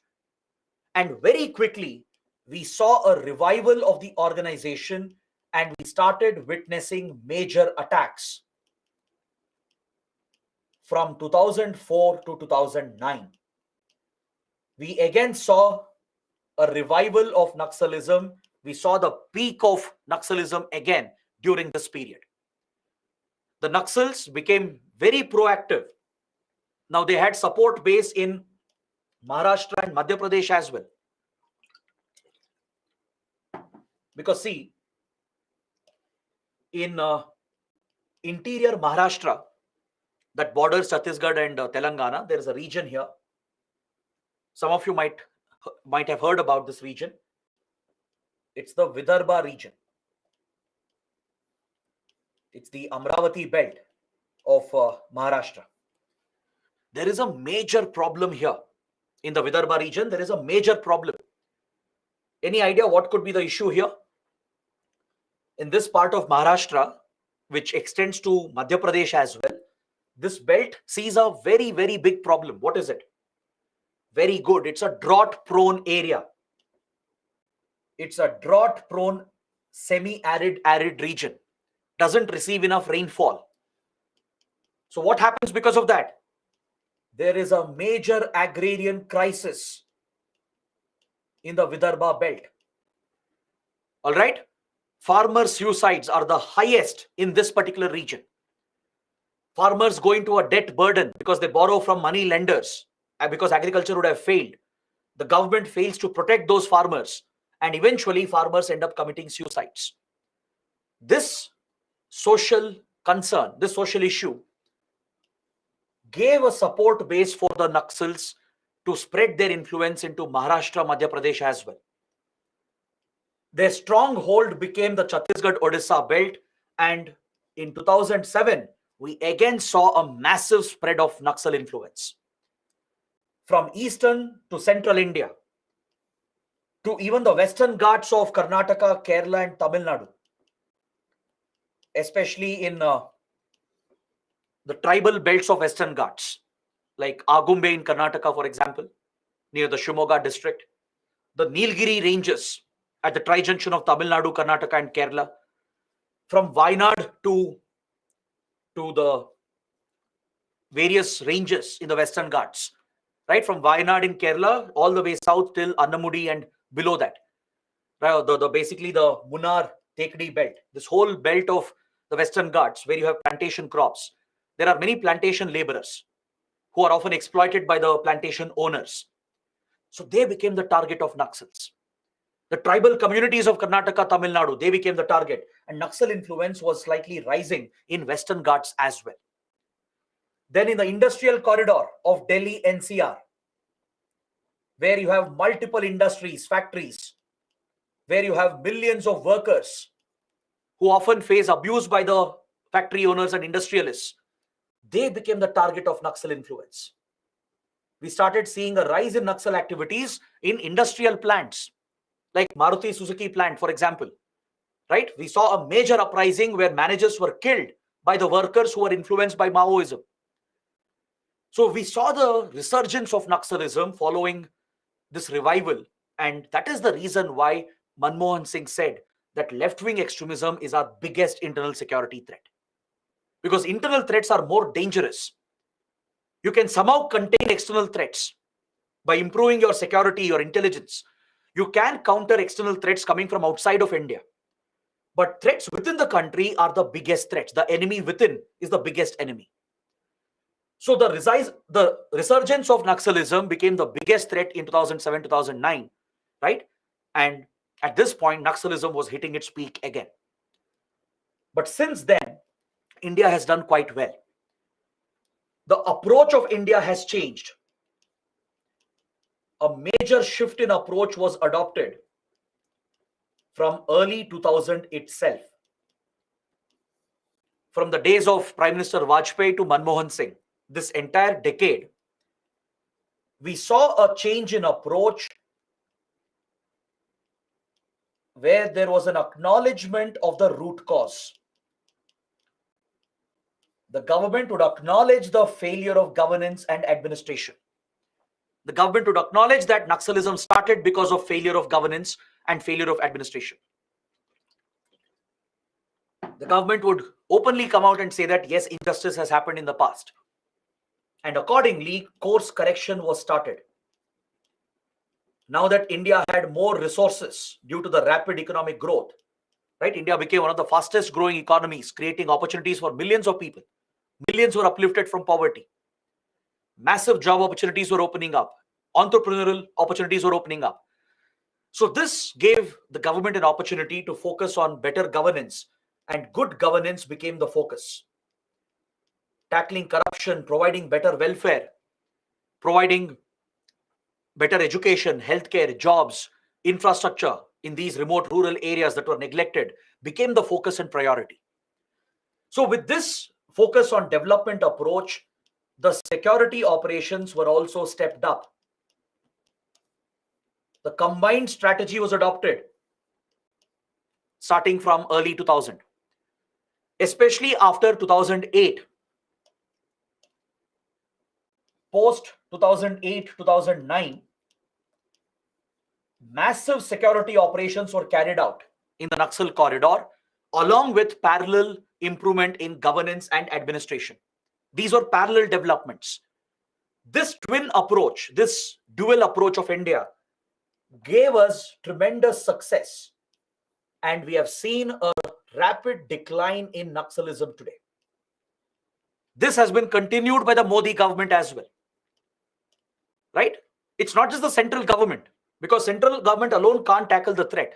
When such local issues are present, state government and local governments play a big role. Your panchayats, gram panchayats, zilla panchayats, the municipal bodies, they play a big role in better administration, better governance, right? Your panchayat officials, the government officials at the grassroots, the state bureaucracy, your IAS officers, IPS officers, they play a very, very big role in better administration at the grassroots, at the district level, at the village level.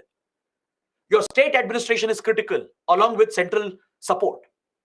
The center can only give a supporting role. It can only provide funds, better weapons, better technology, better policies. But implementation largely happens through your state governments, through the state bureaucracy and the district administration. So India improved this aspect of governance. The decentralized governance started improving. We employed more technology to provide for efficient governance, to tackle corruption. We came out with many important welfare schemes, from food security to employment guarantee schemes, to healthcare to education schemes. Better infrastructure was given, new roads were built, mobile internet connectivity was extended. So we saw a transformation happening in these parts of India in the last 20 years. So this rapid growth and development, accompanied with targeted, effective security operations, is what gave India the success. Today, we are in a much, much better position. Trust me. According to latest data from the Ministry of Home Affairs, Naxal influence has reduced, and today it is limited to hardly around 50 districts or even lesser than that. From 180 plus districts at its peak to hardly 40-50 districts today, we have seen a very big success. The Naxal stronghold exists maybe only in 10 or 15 districts, not more than that. This is the tremendous success India has seen. It was possible because of the dual approach. Along with effective security operations, we have provided for better development, better administration. Is that clear? This grassroots development, accompanied with effective security operations, is what has declined Naxal presence and influence in the country. We are on the brink of extinguishing Naxalism. We are almost there in seeing complete success. But it will not happen overnight. It will not happen in few years. It might take one more decade. With the right focus and approach, we can defeat this ideology itself and eliminate this threat from India. Understood? Blind violence will not work. Using blind security power will not work in wiping out the threat. It will only lead to violations and human rights abuses. You need a mixed strategy where you use the required security power along with your development strategy. That is what will give us success. So the last 20 years have been very successful for us, especially last 15, 16 years. So no single government can take the credit. It's a collective effort again. The subsequent central governments from Vajpayee era till the Modi era, the state governments, local administrations, they've all worked together to provide better welfare to our people, and you're seeing the results on the ground. Today, there is no district which is a liberated area. There is no such area where Naxals have full control. We have eliminated that. Maybe they have a stronghold in 10 or 15 districts, right? And maybe some influence in 40 to 50 districts, not more than that. So according to the MHA, Naxalism has declined drastically. We are on the brink of achieving success, but we shouldn't be overconfident. We shouldn't lose our focus, because Naxals can revive. Don't forget what Mao Zedong said. He insisted that this is a protracted war. Maoists are always ready and prepared for a prolonged conflict. As I told you, they might take even a century, but still they're ready to fight for their ideology. That is how strong the ideology is. So to fight an ideological war like this, Even the state has to be patient. It has to be prepared for the right measures at the right time. Along with your security operations, you have to continue your better governance and development. Only then we will see complete success. So today there are few places which are in news where some Naxal attacks are still happening. From last 8 years, from 2015 till now, there have been some major attacks, especially in the last 1 year. There have been renewed attacks happening in the Naxal belt. So you should know the districts which are the most affected right now. It's important for your exam. So districts like Gachiroli in Maharashtra, in the Vidarbha Amravati belt, then Bijapur, Dantewad, Sukma, Bastar and Malkangiri. These are the hubs of Naxalism today, spread across Chhattisgarh and Odisha. Places like Dantewad, Bijapur in Chhattisgarh, Malkangiri, Bastar here in Odisha. These are the most affected places. This is where Naxals still have a stronghold. Just few months ago, there was a major attack against CRPF in Maharashtra, in the Vidarbha region, in Gachiroli district. There have been big attacks in Dantewad, Bastar and Malkangiri as well. So these places, right, they remain the hub and stronghold of Naxalism. But otherwise, we have managed to effectively tackle the threat and we have contained and minimized their influence. Is that clear? There is a place called Swabhiman Anchal. Have you heard of it? Swabhiman Anchal in Odisha. This is a classic example. It's like a case study for you. Please read more about Swabhiman Anchal. This region had become like an island due to a dam project. All right, because of the construction of a dam in Odisha, the backwaters which were created, they flooded the nearby area and this region became like an island. So it lost connectivity with the rest of the state. There were no roads or bridges that would connect Swabhiman Anchal to the rest of the parts of the state. And as a result, the people of this region, the tribal communities, they got affected by it. Their development, their welfare got compromised because of this dam project as people lost connectivity. Connectivity is crucial in today's economy. Without good roads, bridges, how will you connect such remote areas which are cut off? Right? And this region got cut off because of a dam project. So Naxals capitalized on this opportunity and Naxal influence had become very strong in Swabhiman Anchal. Is that clear? Naxals had a stronghold here. But today we have countered them. We have effectively countered their influence by improving connectivity, by providing better access. Is that clear? The state government, along with the district authorities, they have created access to Swabhiman Anchal. They have launched buses and ferry services to reach this region and connect with the region. And they have provided better welfare and development. Along with that, the security operations have curbed their influence.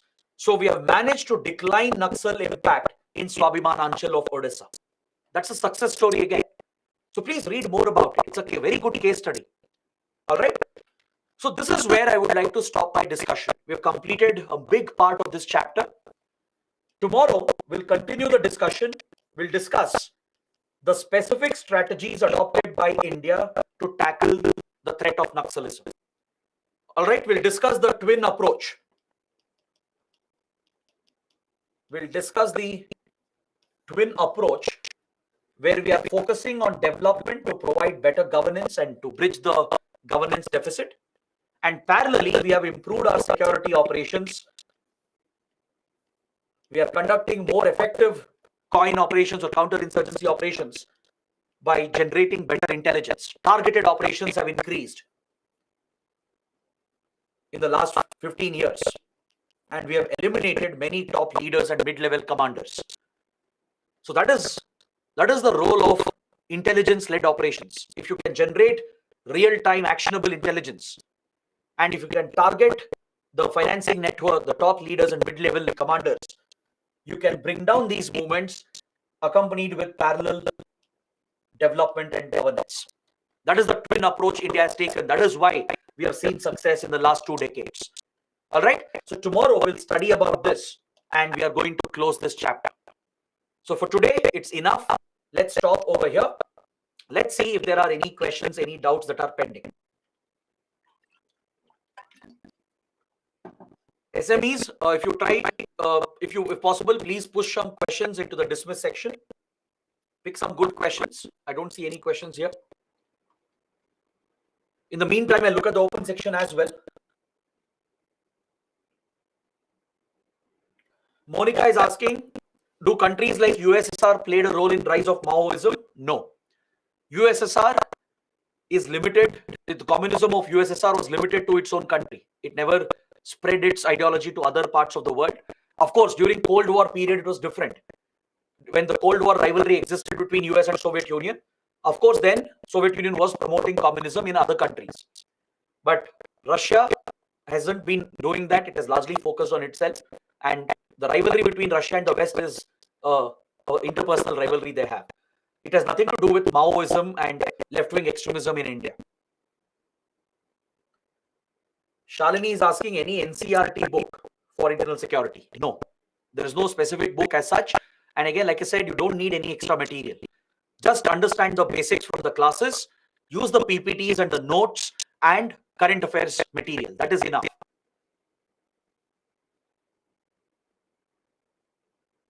Devansh is asking, does New Zealand have any centrist party? Yes, New Zealand, even Australia, they do have few centrist parties. But you need not focus on them. You need not go into the details. Usually some developed countries will have some centrist parties.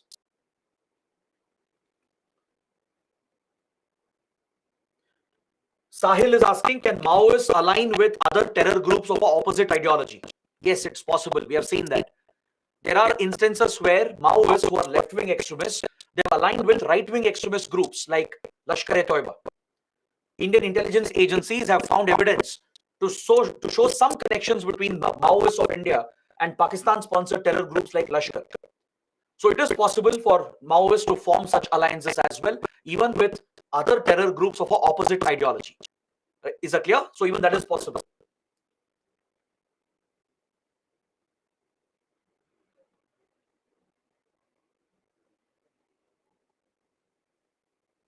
Kumari is asking, can we say that Maoism or Naxalism has no future in the coming years as the ideology itself is flawed and based on wrong methods? Absolutely. You can definitely say that. See, in the future, we don't know what will happen. We might defeat the ideology completely, or we might even see a revival. But one thing is for sure, the ideology has no place. You can definitely say that the methods are wrong. The ideology itself is wrong and it's rooted in the wrong place, right? But considering what India has done, we might very well eliminate this extremist outfit, and we may even achieve success in the coming decade. Who funds them? Ravi is asking. We'll discuss that tomorrow. Don't worry. It's part of the security approach. We will discuss the financing of Naxal outfits. We'll understand how they raise funds.